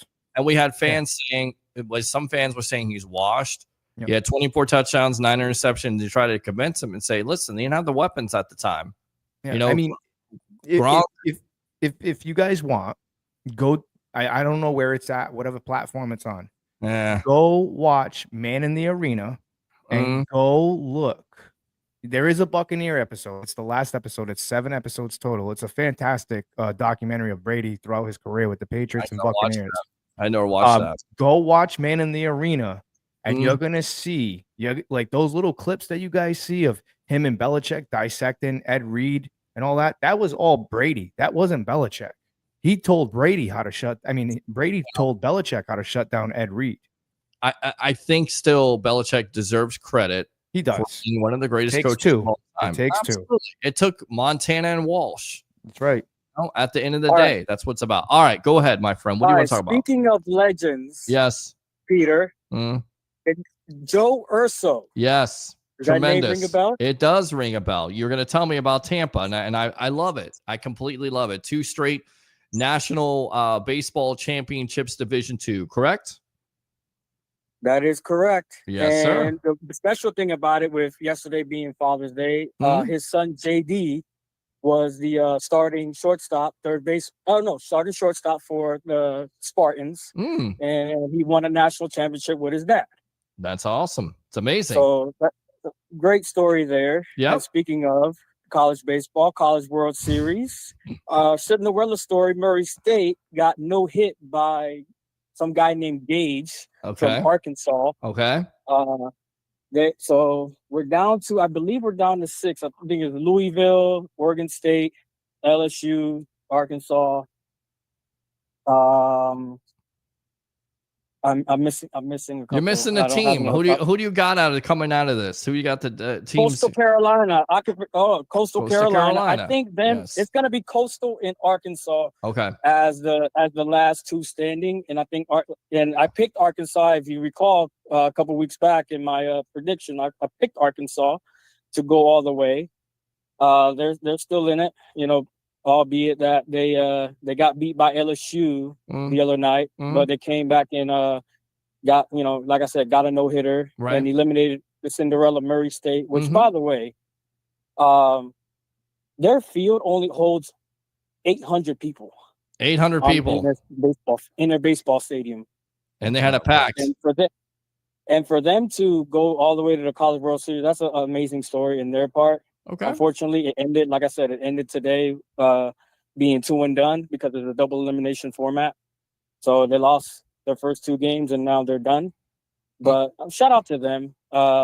Amazing story. We love those Cinderella, with March Madness and stuff. You talk about those Cinderella teams, Love right? it. Making a run You to love the it. Final Four. You love it. Yeah. And there's stuff like that goes on in other sports as well, I think, especially in college baseball. You always have that one school, Coastal Carolina as well. But they, don't tell them they're Cinderella. Don't tell their coach that, because he will clap back at you real quick. He will. All right. Well, you're a college baseball guy, so I want you to keep me up to date on that. All right, my friend? Of course. I got you. All right, man. I'm serious. I'm not lying to you. You're going to be a college baseball guy. We got a college baseball guy. We got a UFL guy and Sun Devil Dave. And then we got a college baseball guy. You seem pretty knowledgeable, so I'll let you call in and give me an update on college baseball. In fact, I'm going to try to. I'm in the industry, actually. You know what I'm saying? So I know. I got to be a you're little an umpire. knowledgeable. I got to know what the hell I'm doing sometimes. Well, there you go. You do know what the hell you're doing. By the way, and then let me speak on the Rays. I'm going to shout them out too. Okay. Getting a sweep up in New York. Yes, and Mets. beating That's a great Baltimore thing. tonight. So they're 8 games over 500. How about that, huh? I believe they're in the first wild card position. I know it's They too are. early to talk wild card and No, postseason. it's never and too like early that, on this but- show. Everybody's been talking about World Series and wild cards and everything else, and I love that, because this team, where they were 21-26, and now to talk about them 8 games over 500. But we know the ebbs and flows of baseball. But right now, they're on a high, and it's impressive what they've been able to do, especially with scoring runs. I think that's probably the most impressive facet of it. You knew you're going to get the pitching and the defense, which has been great. And by the way, you look at the Mets series, they walked a lot of guys, but you know what picked them up? That offense. That's impressive. And that's what this team has to do to win games. If the offense can score, pick up the timely hits. They don't have to outslug everyone. Just get the timely hit here and there when you have runners on, and you get performances like Shane Baz, like yesterday. You're gonna be okay. You're gonna win a lot of games. And by the way, one more thing, Rafael Devers. Yes. San Francisco Giant now. Yeah. That was a shocker. That to me, that swings the momentum for the Rays. I'm sorry. I don't know what the Red Sox are doing besides clearing cap and trying to get a malcontent on off their team. Listen, I've been wrong about this before. It may, what's the word I'm looking for? It may solidify or may bring their locker room together. But there's a lot of production you just traded out of that lineup that you're going to have to fill in for guys. And we'll see if that works out. But I think right now, a lot of Rays fans are looking at the straight and saying, man, this is going to be good for the Rays. Everything's setting up right now. I know it's early, but it's all setting up. And we'll see where they're at, Joe Sway, at the All-Star break, my friend. All right? Well, it's about who gets hot, too. So hey, listen, man, don't be a stranger on the show. You're always welcome. We tease you, man, but we love you on this show, bro. Seriously, we do. I know, and I clap back. It's kind of hard to keep track because I'm up in Georgia right now for the summer. But well, bro, we got you. We got you with your football content. We're gonna get you a Bucs. We're gonna get you to be a Bucs fan here after a while. You're gonna love the Bucs. You're gonna love football. Especially after this season. I've been a supporter of the Bucs for the past, I want to say 15 to 20 years. All right. So well, I've been to games at Ray J. I've done all that. So you don't have to tell me that. I always support all the sports, the Lightning, the Bucs, the Rays. Right. Well, I want you to do me a favor because you support this show. You got to say, bring your passion, bring your excitement. Just don't bring any nonsense. Go. Bring your passion, bring your excitement. Just don't bring any nonsense. Oh, man, he nailed it. He nailed it. You nailed it, my friend. Good stuff. We appreciate you, Joe Sway. All right? All right. Thanks, Peter. Thanks, Louis. All right. Good stuff. No problem, man. Have a good night, dude. Brings it, man. He does. I like that because you know what? I like callers like that because callers like that, I start to get intrigued now. I get a little like the other day after he called into the show, I was just like, college baseball, that's tough for me. And then I started doing a little bit of research and I'm like, okay, you start to get intrigued. So I like those calls because stuff like that I really wouldn't pay too much attention to. Now I'm kind of like, all right. And because we filled up, we can't do the interviews tonight. We'll play the interviews. They're there. They're on YouTube. So like and subscribe. So we won't play that, but we will have the Brad Johnson tomorrow. I promise. We'll get that up there. And we will also talk about, again, Tom Brady, the rankings. And do you think that, Leroy Selman should be number one over Derek Brooks? We'll put I had a controversial take about Leroy Selman. You want to save that for Wednesday? Well, I already talked about it last Thursday. So I mean, this is my take, Peter, on this. Go for it. So for me, again, it was 1995. So for me to go all the way back to when it all started, it's tough for me because I'm not going to sit here and say I know every single player that played every single position. I know all the stats, and I'd be lying to you. No, I'm not. I don't. What I do know is I know heavy 1995 till now. So a lot of my top 50 players are going to be probably from that era. I mean, don't get me wrong. I'm still going to have Leroy Selman. I'm still going to have James Wilder. I'm still going to have these guys in there. But for me, my era of Buccaneer football was different. No different than my son. He's 7 years old. Cody's era of Buccaneer football is going to be different than mine. So for me, I had Leroy Selman as an honorable mention because for me, I had Levante David and Derek Brooks tied at number one. I can't. It's tough because I'm going to speak as a football realist. Levante David is about to surpass Derek Brooks. and arguably Derek Brooks is the greatest Buccaneer defensive player of all time, right? Mm. So there you go. I mean, it's tough for me. I mean, I have it. Well, I put it out there. I interviewed him and I said, "Listen, he's a Hall of Famer. He's just being very kind." Well, no, he's not. He did what? We got to put the soundbite. You I got. want to hear him say, "You damn effing right, I'm a Hall of Famer." That's what I want to hear from him. I want him to be like, Listen, you got to cut that clip up. You got to make it a reel. Oh, actually, speaking of that, a bunch of this stuff is cooking in the oven right now. I actually, we gotta, when we get off here, I gotta show you because we got a bunch of stuff. All right, I want to read the rest of these comments. I think we'll end it off for the night unless we got some more callers. I know, Alex, you want to call up, you want to talk, use your second call. I love this. I don't mind going 3.5 hours if there's content. If I'm sitting here and there's nothing, which, there never is, there's usually something on this show, which, again, we appreciate all the love that we're getting lately from local, local people, local broadcasters. We love it. Absolutely. All right, let's go out to Alex. I asked for it. I'm going to get it. Alex, go ahead. God bless and God bless the sports web. Thank you. I'm about to throw some stats. Okay. Wait. Well, let me give you an update before here we go. The Oklahoma City Thunder have defeated Indiana 120-109 to take a 3-2 lead, and now they look like they could win. And I'm shocked because I thought this was destiny, and this is how quick it goes with sports and momentum. As Halliburton looks like he was hurt, and the Thunder look like they're not looking like it. They're only one game away from winning the NBA final. All right, Alex, go ahead, my friend. Guess what? Yes. Can you believe? Yes. Since May 20th. Yes. The Rays are 18. 78 run differential. Yes. Caminero, 9 home runs, 25 RBIs. Yep. Tied in MLB with the leading stolen bases. Mm-hmm. Yandy Diaz, 4 home runs, 17 RBIs. Yep.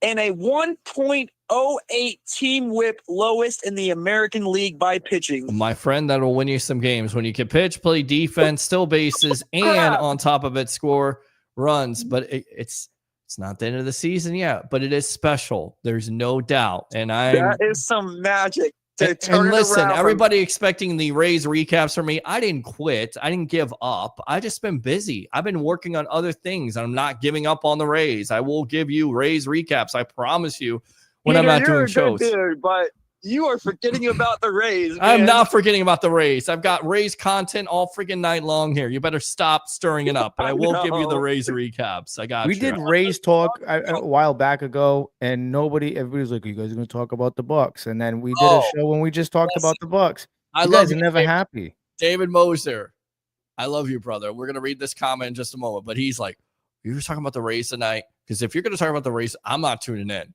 I'm like, first, David, you're going to definitely tune in because you love the show and you've been with me forever. Alex, stop, because we don't want anybody to say bye. We don't do that here on this show. We care about our webheads. We care about our fans. We care about you. We care about everybody. We do. That's why people come back. We care about the community, man. Yes, we care about the Tampa Bay sports community. We love that. But with that being said, on the real, yes, a great win tonight. I love the Rays. I love baseball. Pepio was tremendous. 11 Ks, by the way. Tremendous. I promise you, I'll get more in the Bucs when the Bucs season starts. But right now, you got to admit, this team has turned it around. Well, we were literally 8 games under 500. I agree. I completely agree. I talked about tonight, 21-26. All was thought that it was over with. It's a long baseball season. I say you do this. If you're going to use 2 calls, you talk 1 call with the Bucs and you talk 1 call with the Rays. How about that? I give you that opportunity. I think that's a great idea. It's always a great idea. What am I not right about something when I say on this show? When have I not been right? Usually when I talk about. You are 99.9% right. Guys, I appreciate you guys. I appreciate the show. I appreciate what you guys do the sports community. So appreciate keep doing what you're doing. Yes. And by the way, bring your passion, bring your excitement, and bring the nonsense. Bring no nonsense. He brought the. Hey, you can bring the nonsense 7:30 on Thursday to the brought the Frozen Fire podcast because. Shut up! All right. Let's see here. Let's continue to read. All right. I want to read this comment, and there's a reason, David.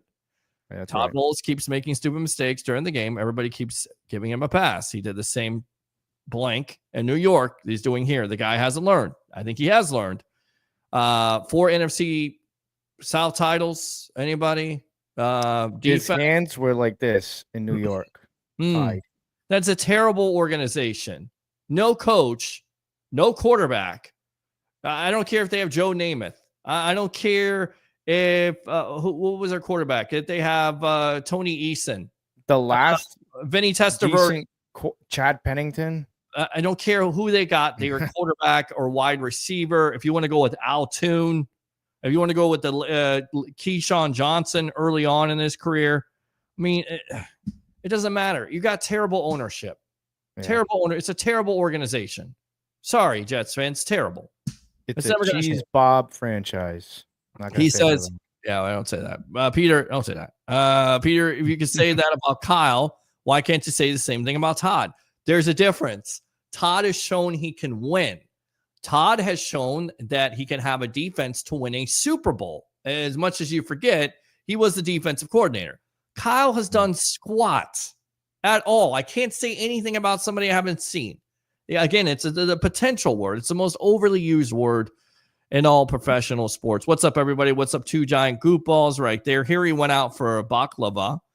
Talked about Sandy right there. My mom, thank you very much for tuning in. You got to love that. Joe, the ex-Giants. Lamar Hassan will have over 10 for sure as long as he's not getting injured. Again, we keep on talking about injuries on this show. Again, knock on wood, please. When you say it, we're having a camp outing. No, I got some good luck, Peter. I got some good DDs over here tattooed on the chest and the neck, so we're good. Good. Whatever you said. If he was the plate. Exactly. Thank you. You're a Giants fan. You know this all too well. Oh, yeah. Thank you. Tampa can't even support a baseball team, let alone basketball. Okay. They've done a good job this year with supporting the baseball team. Now, come on. Let's not do that. Under the circumstances, yeah, I will say that. Will the Magic now beat Batman now that they brought in Bane? Well, of course, Bane gets beat up by Batman. But that's what the first thing you thought of. No, they got too much juice, man. Oh, well, you shut up. Orioles. I've been working on it, man. It's pretty good. Oh, I did in there. I dare you to do it in front of him. He'll laugh. I'll get him to laugh. I'll get him to crack. I need to get him on my show. We got everybody else. I mean, it's funny. They showed the reel of him and Desmond talking, and we almost got Desmond on the show. You could see like there's like 2 lights that's up there. It's like me in the background, and they're just doing their. I knew he's what bars. Where do we go to go? Orioles on the show. I don't know. He's with Barstool, so he's like exclusive thing. Orioles. There's a scary team name. Oh, no run for all. Sorry, was it coming for us? I'll tell you who remembers. Petridge Farms remembers. Okay, thank you. Justin Blackman wishes alcohol was his biggest issue back then. Such a waste of talent. Agree. Sun Devil Dave. Trubinsky only had 1 year of college. Bears picked him 2nd overall. That worked out great. Yeah, they passed up on a guy by the name of Patrick Mahomes, which, by the way, if you're going to talk about quarterbacks that are going to end up with big-time contracts, it's going to be Patrick Mahomes. That's the next guy. Hold on, Curtis. Tom Brady, I don't think ever was a starter in college. If he was, he only a few games for Michigan. No. Oh, he had the competition there with what's his face? Drew Henson. Yeah, so it was just like greatness of Drew Henson, which, by the way, I believe was like a baseball player for the Yankees. Couldn't decide what he wanted to play. Oh yeah. Was it Drew Henson? He talks about that in Man in the Arena.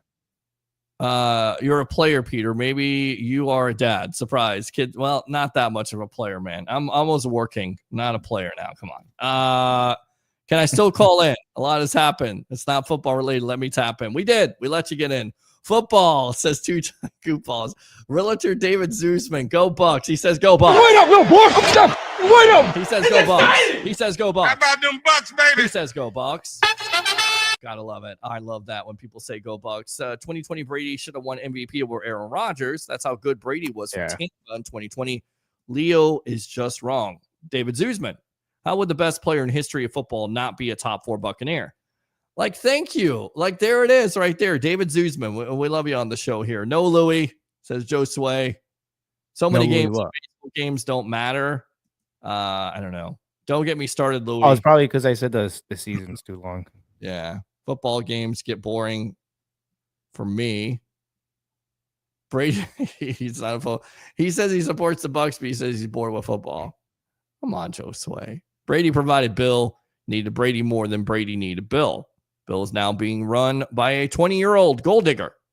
Media needs to stop with the Bill talk coming to Tampa to replace Bowles. Yes, that has been a rumor that was put out there by Mike Florio of Pro Football Talk. To me, a lot of girlfriend would love it out there. Oh, sure she would. Absolutely.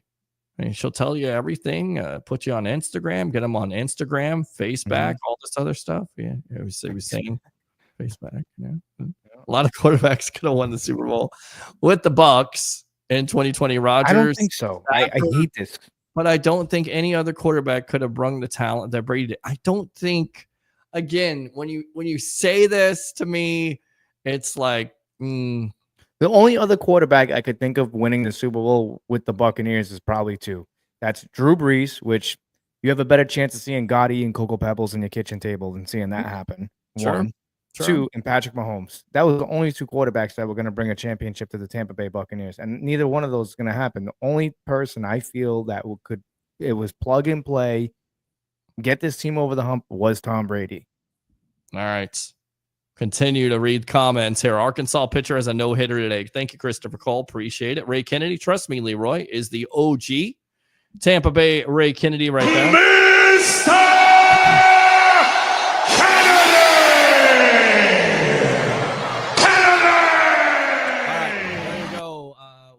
We'll see him. He was out with his son tonight at the Tampa Bay Rays game.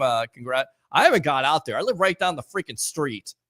I have not got out there yet. I'm doing the right thing, Peter. I mean, I need to take a night off. Everybody, well, you're not doing a show? Oh my God, what's going on, Peter? What's going on? Did you quit?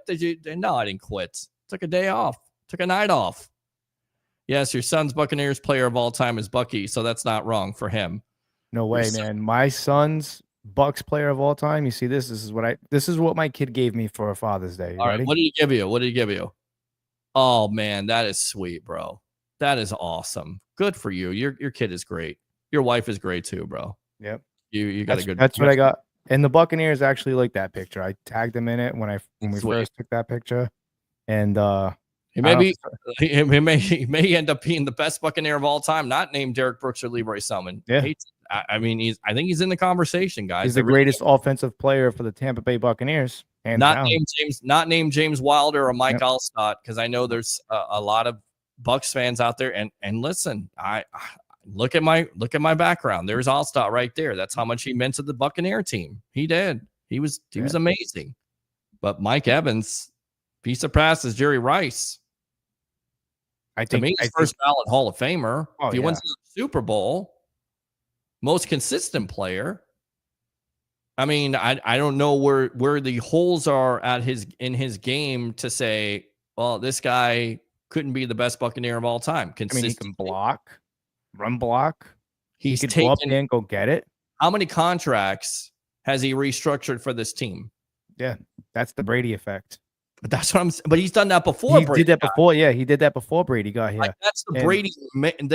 That's greatness. That's you can't already, teach that. That's something that's embedded into your DNA, man. Like exactly. that guy. Yeah, he's a team first. And again, if nobody has watched that 30 for 30 he did on ESPN, about his life story growing up, I commend him because, like I said, what he saw as a child, that traumatic experience with his uncle and his father, and how his father went. A lot of kids like that end up in gang lifestyle or some type of gang activity. He chose football. And that's why I tell all the young cats that are watching the Sports Web, man, you guys, you have a good life. Go look at Mike Evans' story and what he does off the field. Even my wife said it.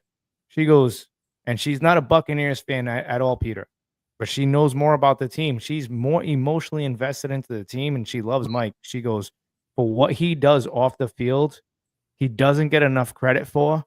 And I think that's why he doesn't get talked about enough, because they rather take a story with Tyreek Hill. They rather take a story with, one of these diva wide receivers, instead of saying, hey, Mike Evans just gave 200 kids PlayStation 5s, and he just put this whole thing on, and he doesn't take any credit for it. It doesn't sell. It doesn't sell. It doesn't sell clicks. Mike Evans has always been a professional wide receiver. Chris Godwin has always been a professional wide receiver. Jalen McMillan, from what we gather, meeting the young man, he seems like a professional wide receiver. Why is that? Because that is the mold of Buka. We hear the same thing. He is in the mold of what the Bucs want. They're not drafting guys. And Jason, put this out there. Something like, did he say we're not drafting douchebags? He goes, we have a list of the assholes that we take off the list. And he wasn't shy about that. And you know what? A lot of people, I talked about this at work at my old job. A lot of people like, oh, he shouldn't have said that. What do you mean? He's just being honest. When is people would rather accept a lie than accept the truth. Well, I like the way he came out there and said that. He's just being honest. And you know what? When it comes down to drafting these kids, if they know they're douchebags, they're not going to want to meet with the Buccaneers. And you know what? It's easier for the team to evaluate. They don't fit the Buccaneers model of a man. There's a standard, just like the New England Patriots had this motto: just do your job. You have to fit this model. Right. Now you see that in Tampa. We're a championship culture. You have to fit this model, and if not, you're not going to fit in here because losing is no longer accepted. That's it. And the same thing happened during the Super Bowl year for the Bucs, or before that Super Bowl. The Bucs had a defense down here, Simeon Rice. Yep. You haven't done anything. You haven't done anything in this Bucs defense. Remember, we heard that from Simeon Rice. That's what he was told. Yeah.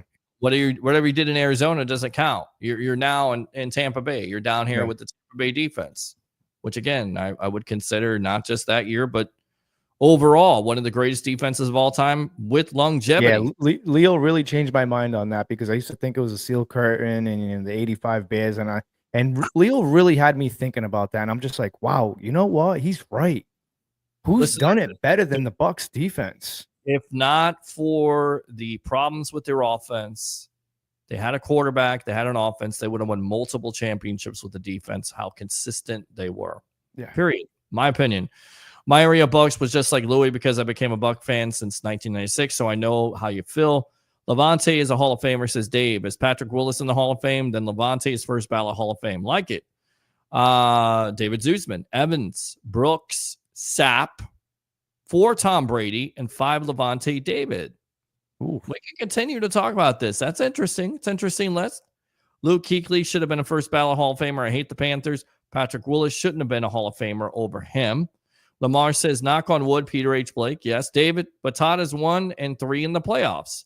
As a head coach here in Tampa, if they say Gruden was living off of Dungy's, he says Dungy's team, then why can't we say that about Todd is living off of Bruce's teams? Because it's not Bruce's team anymore. It's not Bruce's team. You're not dealing different coaching staff. You don't have Brady here. You don't have Gronk here. You don't have Antonio Brown here. He's not living off of Bruce's team. This is the team that was built after Brady.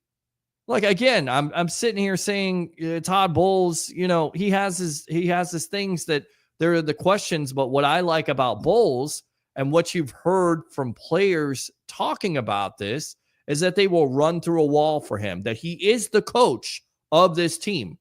Not Christian Itzian, Christian Izian. I do apologize for messing up that young man's name. What an idiot I am. I don't know why I thought it was Itzian. Izian. Idiot. So I got to give myself a Napoleon Dynamite. Freaking idiot. Exactly. I mean, you're critical of that stuff, but Izian. You know who I call Napoleon Dynamite? You know who used to look like Napoleon Dynamite if he had hair? Mike Glennon. Mike Glennon. We all know that. That's a good, But I mean, I understand where you're coming from, Dave. You need to forget about UCLA. All right. Oklahoma's 6. Halliburton is injured. You should for sure take time out for yourself. Everyone will understand. Yeah, absolutely. I need to go to some games. I will. I don't know if it's going to be on Monday night. Who knows? Maybe we'll get some tickets and we'll all go. Louis, if you're down here, we'd all go together. I need to get a group of people. Go see this I don't race. think they play baseball in December, though. Yeah, they don't. Well, actually, no, the Patriots game is November. Never mind. Yeah. Louis is correct. MK13 is now the greatest Bucs offensive player of all time. Do sway. Moser, no, come on. Let's not assault each other here. Come on. Moser's been with me for a long time, Joe Sway. Became a Buck because of Allstott. Let's go Bucks. Go Bucks. Absolutely. Wait up! Absolutely.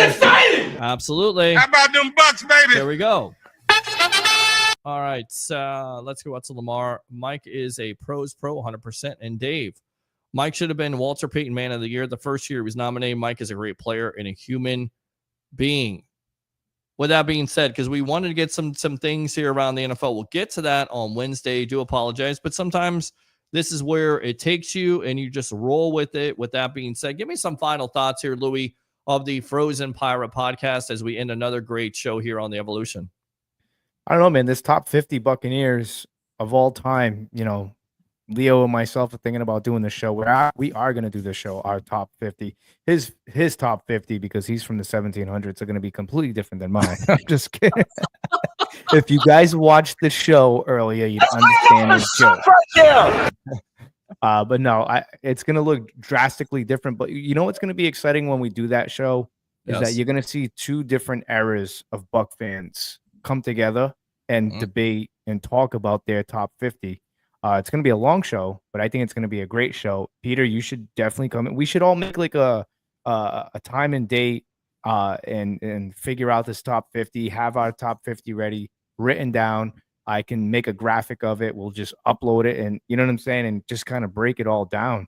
I mean, I'm sure it's going to be a hell of a long show, but you know what? This is a special time in Buccaneer history. It's the 50th season for the Tampa Bay Buccaneers. And I think it's going to be a special season this year. And you're going to find that out and more this Thursday, 7:30 on the Frozen Pirate podcast. I'm working on some guests to jump on. Okay. So we'll see what happens. Peter, you jumping on? You going to co-host? I think I'm going to jump on with you. We'll take some phone calls. We'll do it to it. I won't take away from your show. I'll try to be in the background taking phone calls. I'll give you that opportunity. It's going to be an hour if it's going to be an hour. Because I usually drive. I usually do Uber, but it's been kind of slow lately. So I was looking at it. It's like, damn, maybe I'll just come on and promote a little bit. The weather's getting nice, man. People want to walk. I don't know who this is.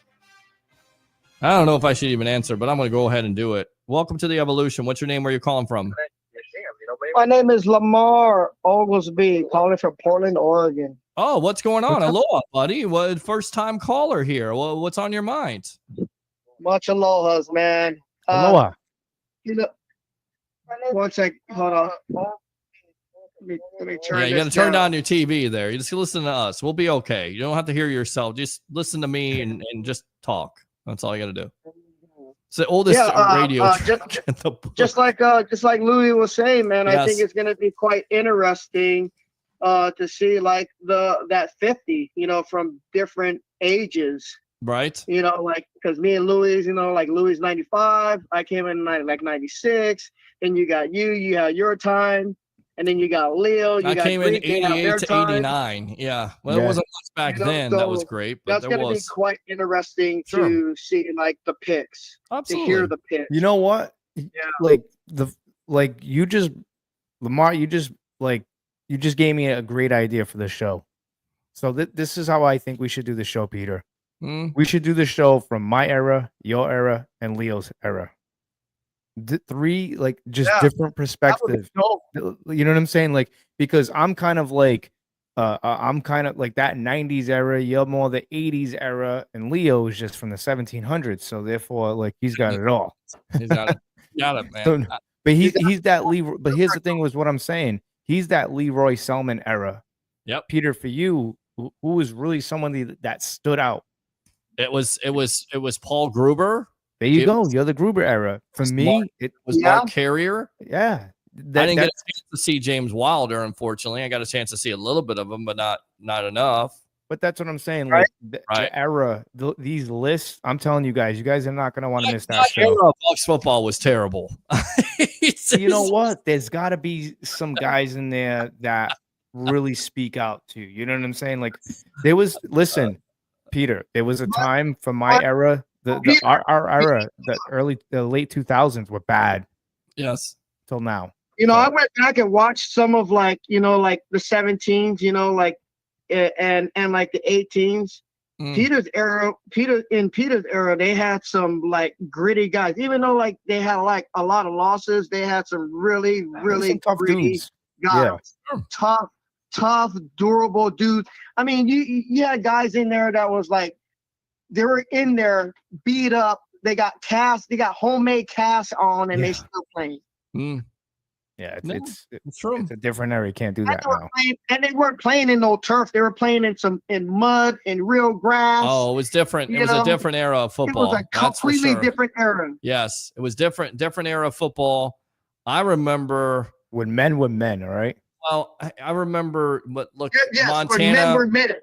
Montana getting sawed in half by the Giants during that time. Montana had problems with the Bucs and Ricky Reynolds. We had Ricky Reynolds on the show. We got to get him on here, see what he thinks of the 50 great. I think Ricky Reynolds is in that conversation, definitely as one of the greatest Buccaneers of all time. What about Dexter Jackson? If it wasn't for Dexter Jackson making those 2 interceptions, man, in the Super Bowl, listen, he played a huge role in that Super Bowl. I'd be curious to see where everybody ranks. And I definitely think we should try to get Paul Stewart on from buckpower.com, because he is the unofficial, I guess, historian of the Tampa Bay Buccaneers. I don't know what he wants to be called, but he knows a lot about the Bucs and a lot about their history. And of course, Tampa Bay Ray Kennedy will know some things about the Tampa Bay Buccaneers. Yeah, I listen to other podcasters as well. All Bucs. We all family. Right. You got like Loose Cannon. You got Locked On Bucs. You like this one better, right? This one's your favorite.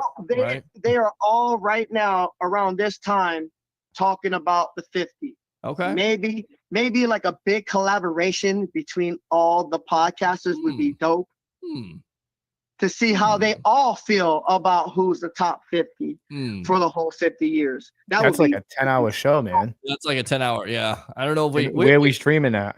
We figured that out. We'll have to figure it out, Lamar. It's a good idea. We'll throw it around. We'll see what we got, my friend. What else is on your mind tonight? I felt that I feel like Mike Evans and Godwin Jr., who it's Godwin Jr. Yes, it's Godwin now, Jr. right? now. Yes, it's not Godwin. It's Right. Godwin Jr. I keep on saying Godwin. And he changed his name to Godwin Jr. to salute his father, which is great on him, which again shows him how much of a great character he is. Yes, go ahead. Right. So Godwin Jr. Yep. Newly followed to Ace. I think that both of them possibly will have 2 to 3 years, and they're going to help bring the rookies up to replace them. It's a good point, Lamar. Thanks a lot. That's your future. Thanks for the phone call, Lamar. Appreciate it. Stranger, my friend. We appreciate you here. One of the newest webheads, all the way out in Oregon, but I always thought he was in Hawaii because he always says aloha, but he may not be. He's in Oregon. Hawaiian roots, man. There you go. Gotta love that.